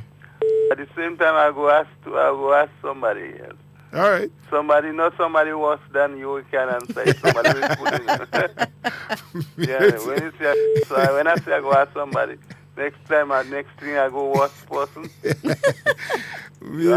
I hear you. You always amazes me, my brother. It's good to have you on here sometimes. Bring a little laughter to it. Yes? So you need a little thing for the day now? Yes. A guy was employed as an electrician in a bakery. What was he work? To bake? To bake? He was employed as an electrician in the bakery. Oh, he was employed as an electrician. In the bakery. What you got to do? To do the electrical work? No. What again? To bring corundum? Can't we? You nearly get it. Can't we? To make corundum. To make corundum. No. Well, that one happened today. I really can't answer that one. They put the current in the cake. Okay. To put, So put the current in the cake. In the cake. That one get me today. That one catch you today. Yes, man. Yes, man. Nevertheless. But it's a give and take because sometimes you just catch me with it. Yeah. But no one day you will hold one for me. I have one for you. I'll give you that one. You homework. You have until next week to get a one for me. Tell me. A man was traveling through the forest one day. He met a flock of birds. So he stood up and he said, "Good morning to you hundreds of birds." And one of the birds turned and said to him, "Good morning, but we are not yet 100. They said to him, "We need twice the amount, half the amount, quarter the amount, and you yourself to make us 100. You tell me how many birds was there?" Don't answer me to the mails. Go do your homework. Twice the amount. Say it one more time. Right. So he said, "Good morning, hundreds of birds." And the bird said to him, "We are not yet 100. We need twice the amount, half the amount, quarter the amount, and you yourself to make us 100. See you next time. So the question Have a great week. Go and do your maths. Huh? Go and do your maths. 99. That one was about itself. No, sir, you're wrong. How many birds was there when he said good morning, hundreds of birds? You go guess, but go and try. Think about it. Yes. Next week. Yes. So today what day? Today's Monday. I give you a whole week here. Morning, hundreds of birds. We need twice the amount. Yeah? Half the amount. We need twice the amount, half the amount, quarter the amount, and you yourself to make us 100. So go and get the number of birds that was there. Anybody know it, call me. Have a good day. I'll talk to you again next week or later on in the week if you get the answer when I'm on air. That's all right? one way to do it. Nice. Mills, man. Mills, our friend. And we have another caller on the line. Good morning, caller. Yes, good morning once again. Good morning. I respond to Brother Bulla. I understand both of you were teachers? No, I never actually, sometimes people say I'm a teacher, but I never actually went into the classroom. Miss Duncan was the one who did it for 6 years. But you have knowledge even more than a teacher. Well, I don't want to say more. At least there are some things that I know. I'll tell you something. You know, I wanted to say that I know the teacher is a psychologist. She do psychology. Yes. So I heard a lot of what I asked. Indirectly, you know, and that's where I was getting at. Okay. Then why is it that if you find a group of people who have given themselves wholesale to the authorities, cleaning up beaches, spending their money, opening roads to beaches, and are still having problems in getting the needs to have the right thing done? Because I have tried challenge the private sector to adopt a beach up the East Coast. Take a beach up the East Coast and use it for advertising. Spend some money so that the product that we want to drive, which is tourism, it can be built. Everybody decline, nobody. But here's something. My organization, not yet registered, but will be registered very soon, have charged ourselves with the responsibility of taking all the beaches on the East Coast, from as far as UK to Carriacou, and to have a fix on every single beach, a permanent crew of 2 persons to work daily to ensure that the beaches is properly maintained. No trucks will be able to go and take sand or whatever. And so we'll have this as a product, extended product of the tourism industry. But why is it we are not getting the response from the people who are asking for it? And that's the question I have asked you initially. We are we lend ourselves free. We spend our money. We're not asking anybody for much. We want the roads to be reopened. We want a machine. We want the binders. And we go take it from there. It is very critical and important, that aspect of the industry, that aspect of the economy. It is not making joke with that. This is the lead in transforming the country. So I put it to you, sir, to help me, to help us, the group, to attend that, because you're going to spend less money if you had to do it on your own. What's the name of your group? I mean, we talk to you all the time, but I never Let me heard tell you the name mention of the the group The name. name of the group is Sigado. Sigado. SCGRDO, acronym.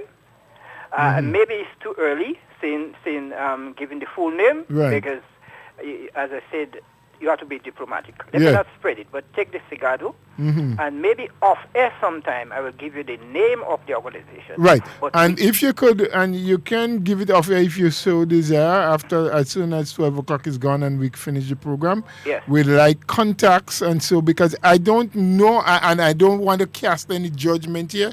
I don't know if it is the methodology used to get to the people in authority.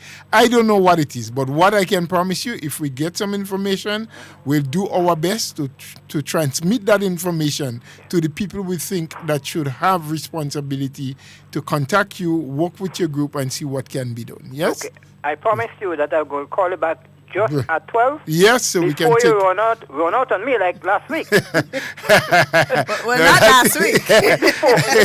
I had to move. There are days when it's touch and go for me, but let's get that information and let's see how we can bring together your group with who is responsible for doing what and start the process from I'll there. surely contact you. Thank All you right, so much. thank you. Yeah, great.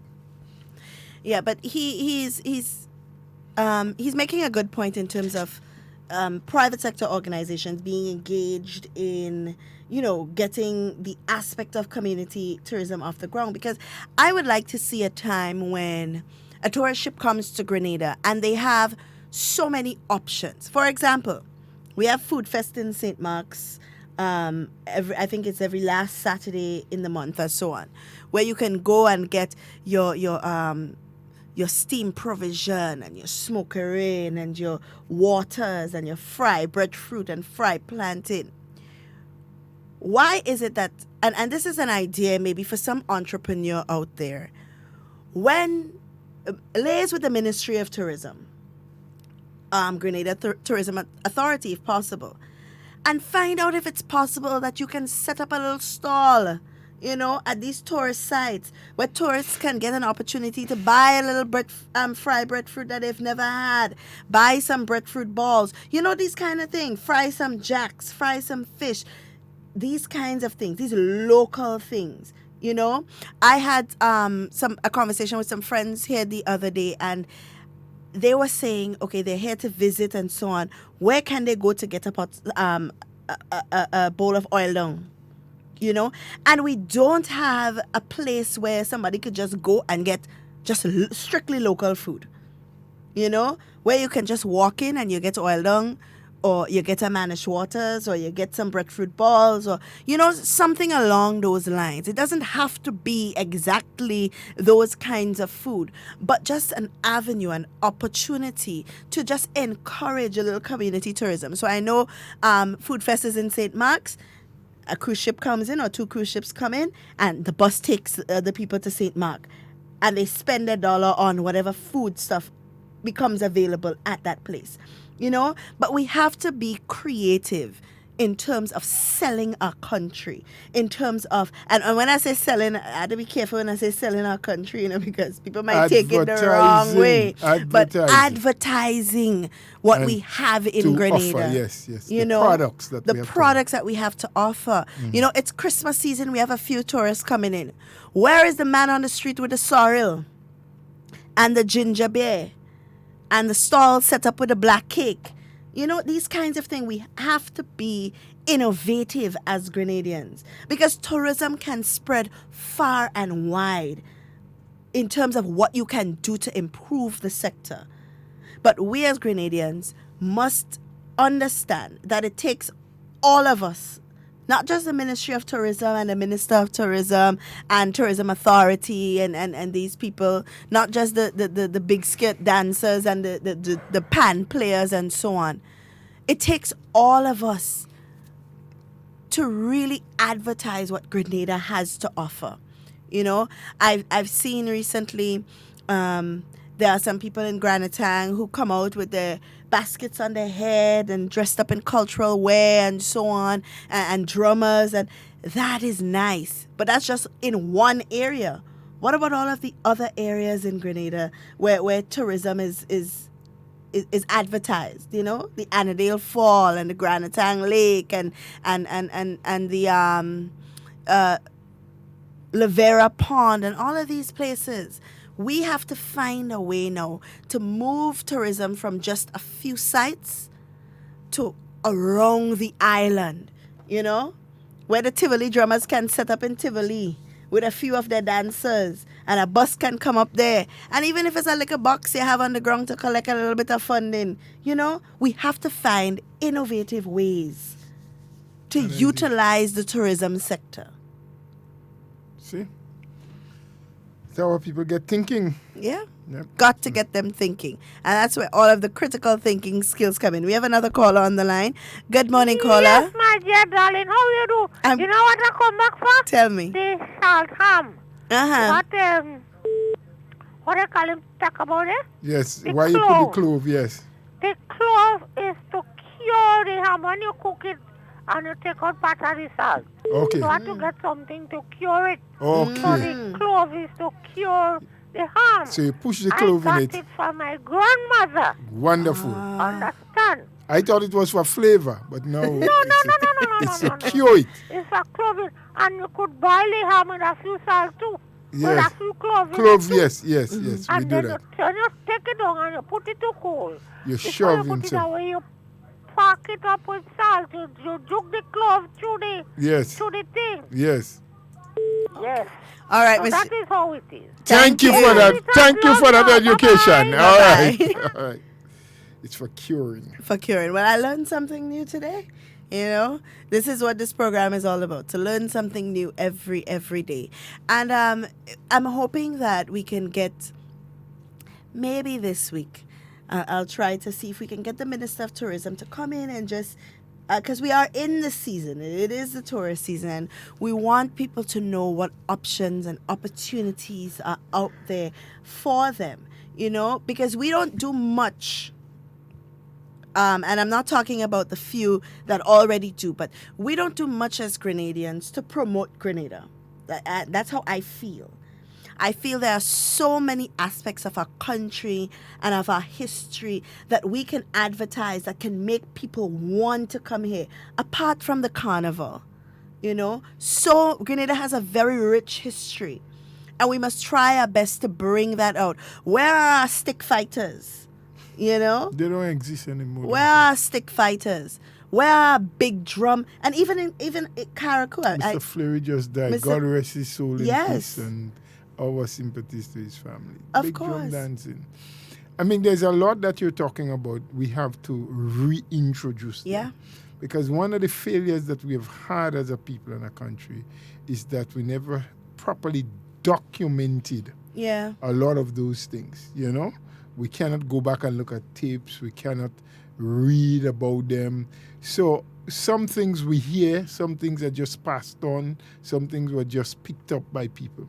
But unless we properly document and people know the true history and the foundation and where these things came from and why they became a necessary part of our culture and become part of the way we live, then we'll be able to tell the stories and to actually act it out. Maybe it's an opportunity for the Cultural Foundation to now solicit the assistance of some of our videographers and just go around the island and interview some of our older heads, some of the people with the information, the insight on what our history entails, what some of the different things mean, and even in Carriacou, because Carriacou has a very rich history. And it's something that they take a lot of pride in, you know, and just document these activities. And let's try to recreate, re-energize, revive our culture as a people, you know, because our culture is important. And when was it Kings Douglas was here the other day, and we spoke, well, in August, and we spoke about what would happen 10 and 20 years down the line if we don't just take an active role in reviving our culture. What would happen to our children? It's going to get lost.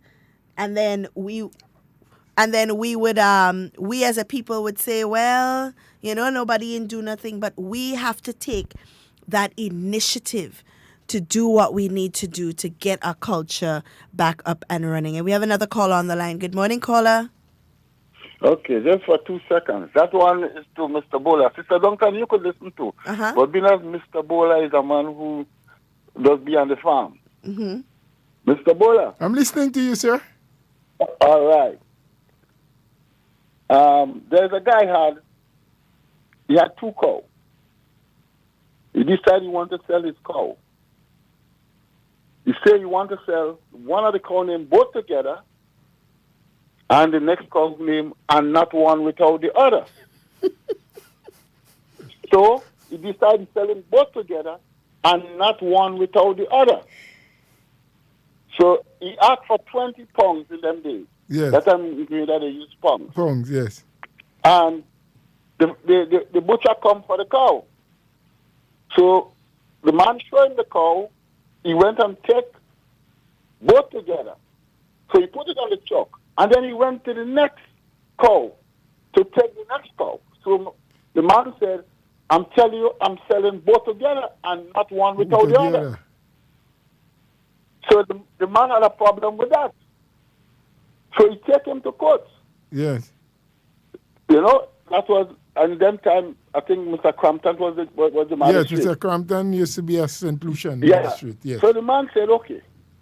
So the man tell the judge what go on. So when the judge asked the owner of the cow now, he said, my honor, don't you have a name? He said, yes. Don't any one of your animals have a name? The judge said, yes. I have a name for my animal. He said, well, I have a name for my 2 cows. Yes. I'm telling him I'm selling both together. And not one without the other. And not one without the other. Yes. The magistrate look at the man and he say, well, there's no case here. You won your case. Yes. What he should have said to you, do you sell in the both cow? Yes. But he didn't say that. The man said, I'm selling both together. So he thinking it's 2 cows. No. He just said, that's the one with the name, both together. He wasn't selling one without the other. And not one without the other. I get you. Have a good day. You take care. You take care. Have a good I day. like that. He's selling both together and not one without the other. That's funny.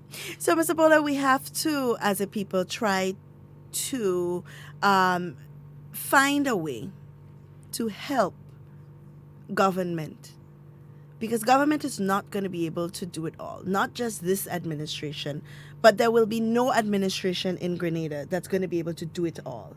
It must be a collaborative effort between the people of Grenada and the government of Grenada, with the common goal to see Grenada move forward.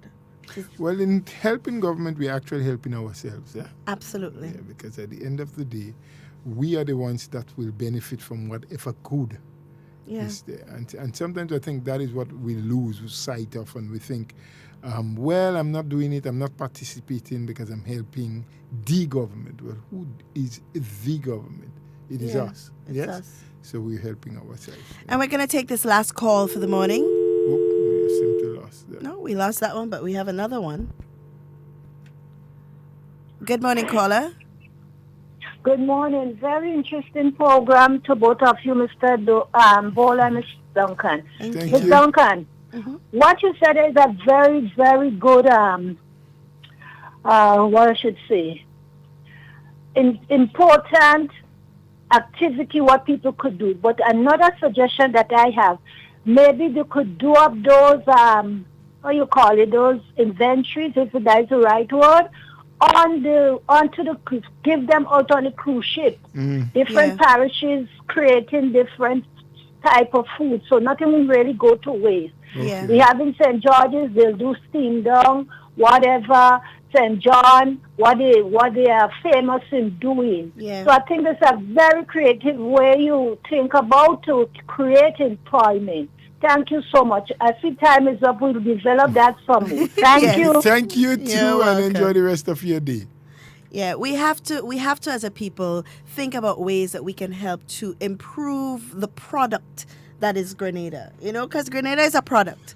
We're trying to advertise Grenada to the rest of the world because remember, tourism marries with a lot of the different sectors. It marries with agriculture, it marries with infrastructure, it marries with finance, it marries with education, it marries with almost all of the different sectors. So once we improve our tourism sector, it means that we're improving the product that is Grenada, and more people will want a piece of that product. They want to be a part of that product. You know, they want to say, well, I had a hand in developing that product. They want to get a profit out of that product, out of the investment in that product. So, you know, we have to think about it along those lines. As we said, it's one pie. Everybody had to get a piece of the pie, you know, and we have to understand where the ingredients coming from to put into that pie. We are the same providers of those ingredients, you know. The same pie we all eating from. We are all the contributors. Now, I'm going to take this last call because it's an overseas caller.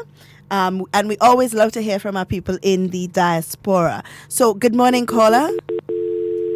Oh, no, it seems like we lost that call, but we do have a local call on the line. Good morning. They're all gone. They're all gone. Well, I think it's time to. We're just about on the dot. And so, while it was open Mondays, as we call it, people express themselves, I thought there were some issues that was of great concern. The whole issue of education, tourism, creative thinking. That made sense. And so we just want to encourage our Grenadian people to continue to be positive. It's the holiday season. It's a festive time.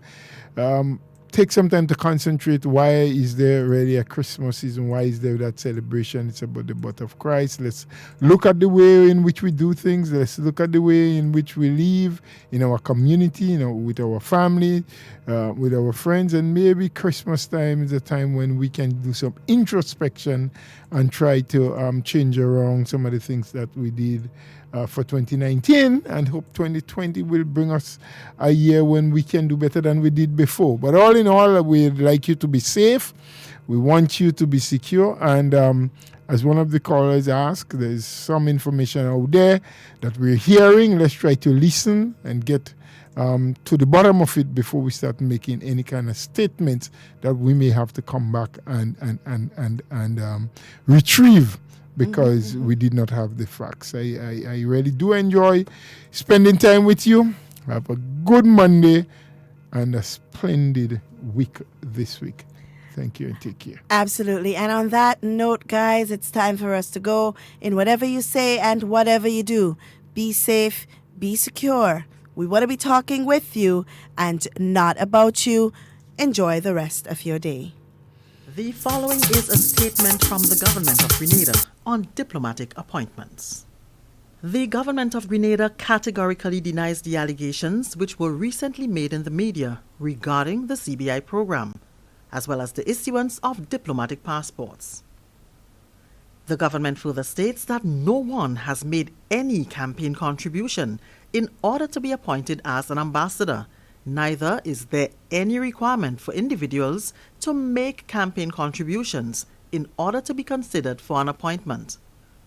Citizenship by investment programs are well-established investment programs internationally, which are maintained by many countries, including the US, Canada, and the UK.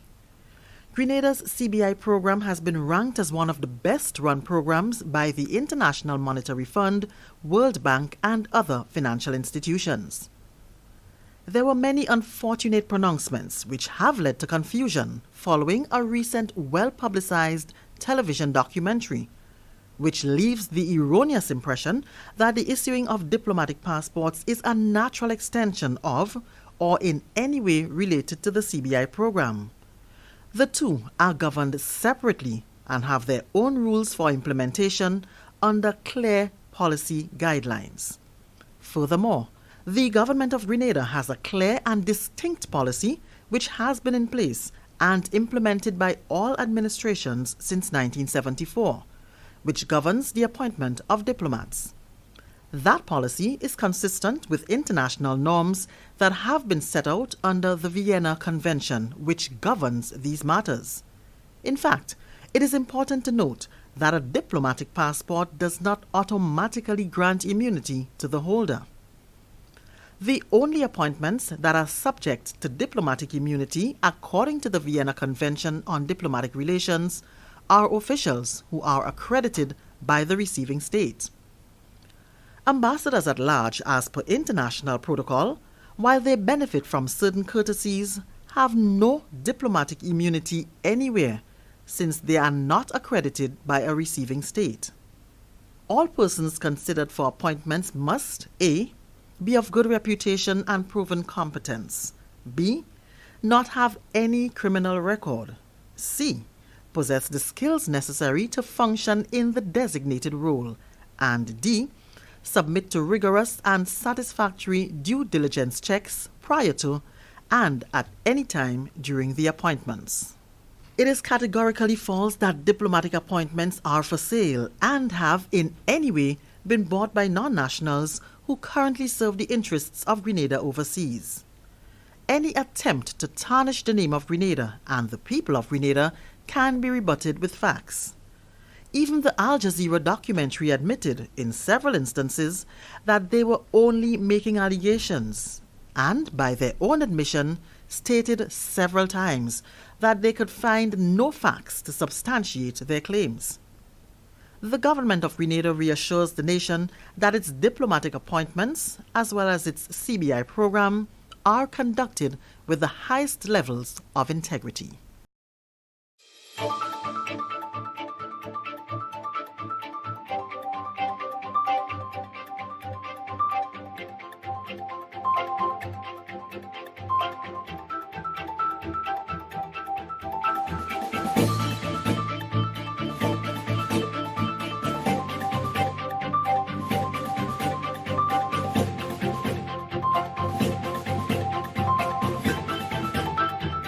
Molineux Road to be rehabilitated under UK Caribbean Infrastructure Partnership Fund. We'll have details to this story and more in the National Report.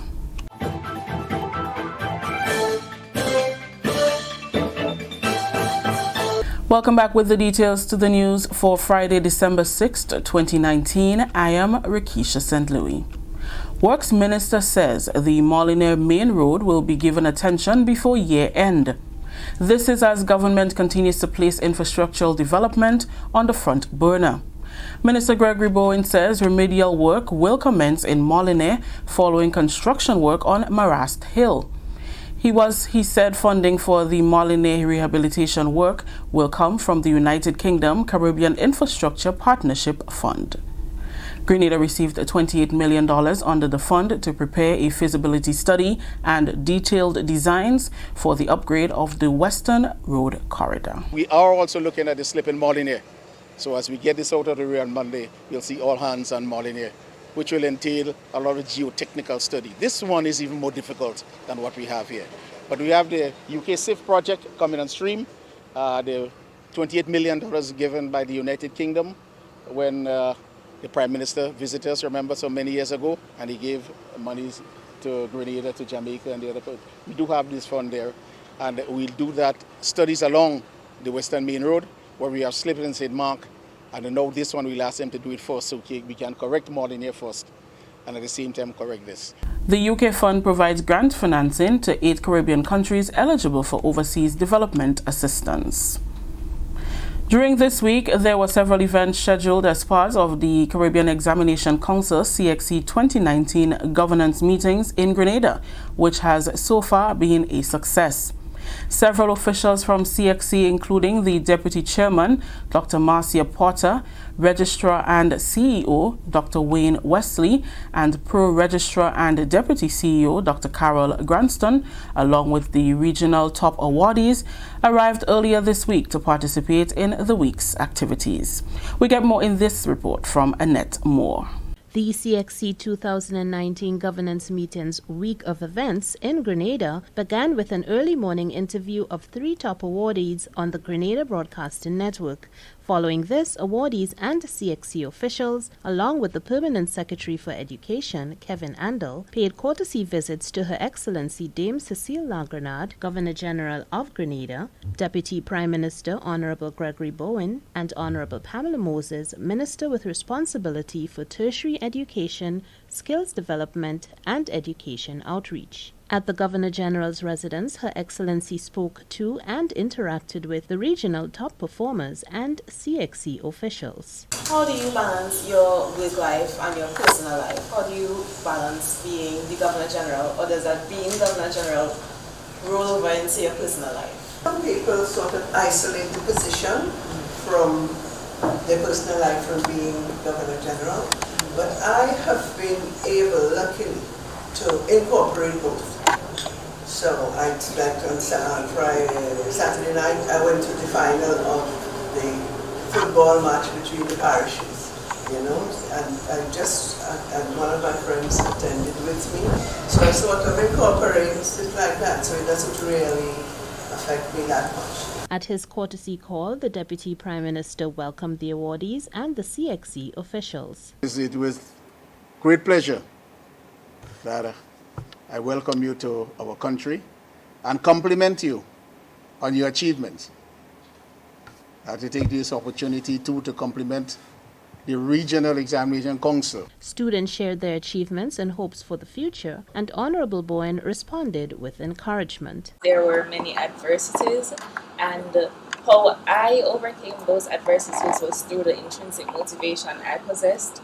I had a goal in mind which has always been the same, to ameliorate the standard of living of my parents.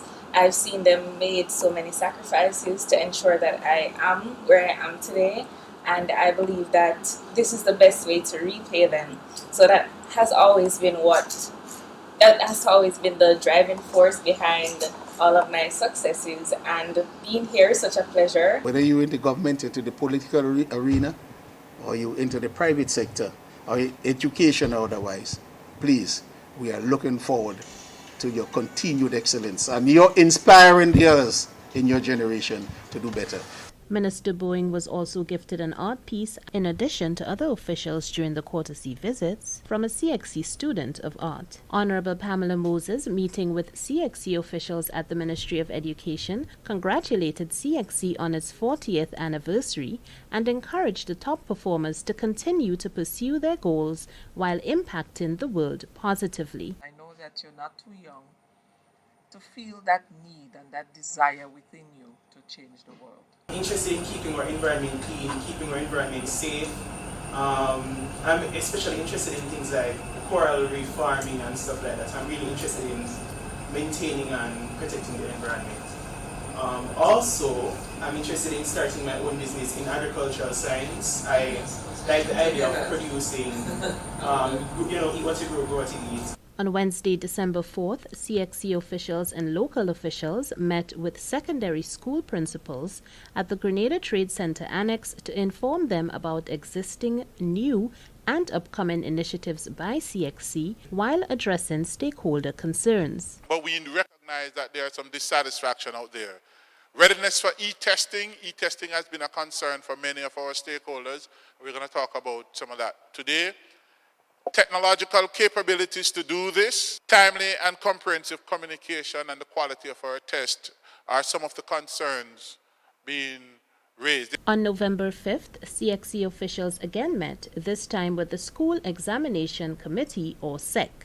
The regional top award ceremony was held later that day to award all outstanding performers. Today, the official activities concluded with a CXC Council meeting, a press conference, and the Prime Minister's reception cocktail. For the National Report, I'm Annette Moore. Thank you, Annette. This is the National Report. More news after the break.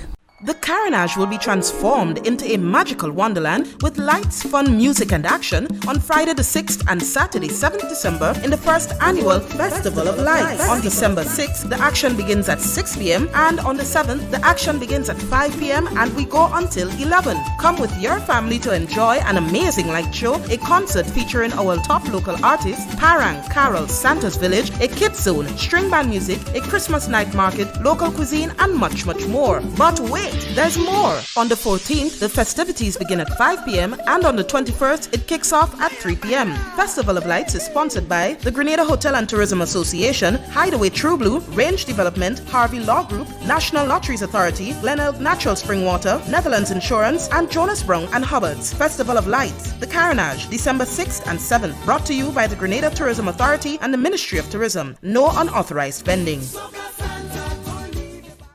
Welcome back. Office of the Integrity Commission for the third year joins with the rest of the world in observing International Anti-Corruption Day on Friday under the theme, Together We Unite Against Corruption. The Integrity Commission joined with staff and students from various schools across the island, the Financial Intelligence Unit, Royal Grenada Police Force, the Media Association, among others, as they marched through the streets of St. George's. Chairman of the Integrity Commission, Anande Trotman Joseph, says that it is highly important to have the students involved in this observation. Why are we inviting so many students in schools? We're doing that because, as we know, integrity means our values, and values can't be taught to you when you've become old. When you're older, what happens is that there are laws that will deter you or prevent you or punish you if you disobey the laws. But ending corruption, tackling corruption, and having a society where we have citizens of integrity would mean that we need to teach and ask the parents and guardians, the schools, the teachers, to teach our nation's children. Students were also engaged in a jingle competition designed to raise awareness. She said this is part of making the communities corruption-free. We do that because the future is theirs, and we have a duty to them to try our best to ensure that they live in a corrupt-free society where persons and citizens of integrity live together. Finally, in the news, the local Caribbean Agricultural Research and Development Institute, CARDI, invited a number of agriculture stakeholders to celebrate with them on the 11th Open Day hosting held at the National Stadium recently. We get more in this report from Karima Lewis. Minister for Agriculture, Honorable Yulin Bain Hosford, other officials from the Ministry of Agriculture, representatives from stakeholder organizations, and farmers convened at the National Stadium to celebrate the 45th milestone of the Caribbean Agricultural Research and Development Institute, CARDI, in the Caribbean region. The anniversary was observed in the hosting of what was the Agriculture Institution's 11th Open Day session. CARDI's achievements throughout the year 2019 highlighted, as well as its contribution, development, and alliances for coconut industry development for the Caribbean. Offering remarks at the session was Minister for Agriculture, Honorable Yulin Bain Hosford. She speaks on the strengthening of relations between CARDI and the ministry, and further showed her gratitude towards the institution by handing over a plaque of appreciation to CARDI representative Reginald Ando. The ministry believes an investment in CARDI is an investment in research and development, which is an investment towards an improved agriculture sector, thus contributing to economic growth. Therefore, strengthening the partnership between CARDI and the ministry has tremendous benefits, and it is in the best interest of both parties to pursue that path. Director of Research and Development at the Ministry of Agriculture, Dr. Malachi Doughton, emphasizes the need for there to be collaborative research efforts between the ministry and CARDI. The Ministry of Agriculture always applaud any effort towards research. We are aware of the CARDI will be to continue with its developments in the field of cassava, especially in the village of Munich St. Andrew. This is according to CARDI representative Reginald Ando. We are far removed, far away from where we really want to be. in this cassava industry in Grenada. We're really just scratching the dust, as it were. We're really not where we want to be. We have talked about it, all the agricultural agencies have talked about it in the past 5 or so years, but we're not really where we want to be, in my view. We want to make it more sustainable, more endemic than it is right now. The little that we have done is helping to transform the industry, making it more sustainable, making it more alive. And we are very grateful for that. I spoke to this foreign processor 2 weeks ago. Well, I don't want to put up that picture. But I spoke to her 2 weeks ago, asked her how is things going with Farid. Full of praise. Good sales, she's making money. I think in my mind, I want to do more around that milling village. I think it can be done with cassava. So maybe I might attempt that next year. Another heavy focus area for 2020 will be nutmeg research and development. For the Ministry of Agriculture, I am Karima Lewis. That story just ended the national report for today, Friday, December 6th. Let's recap the top story. Molyneux Road to be rehabilitated on the UK Caribbean Infrastructure Partnership Fund. On behalf of the entire news team here at the Government Information Service, I am Rakisha St. Louis saying thank you for joining us. Until next time.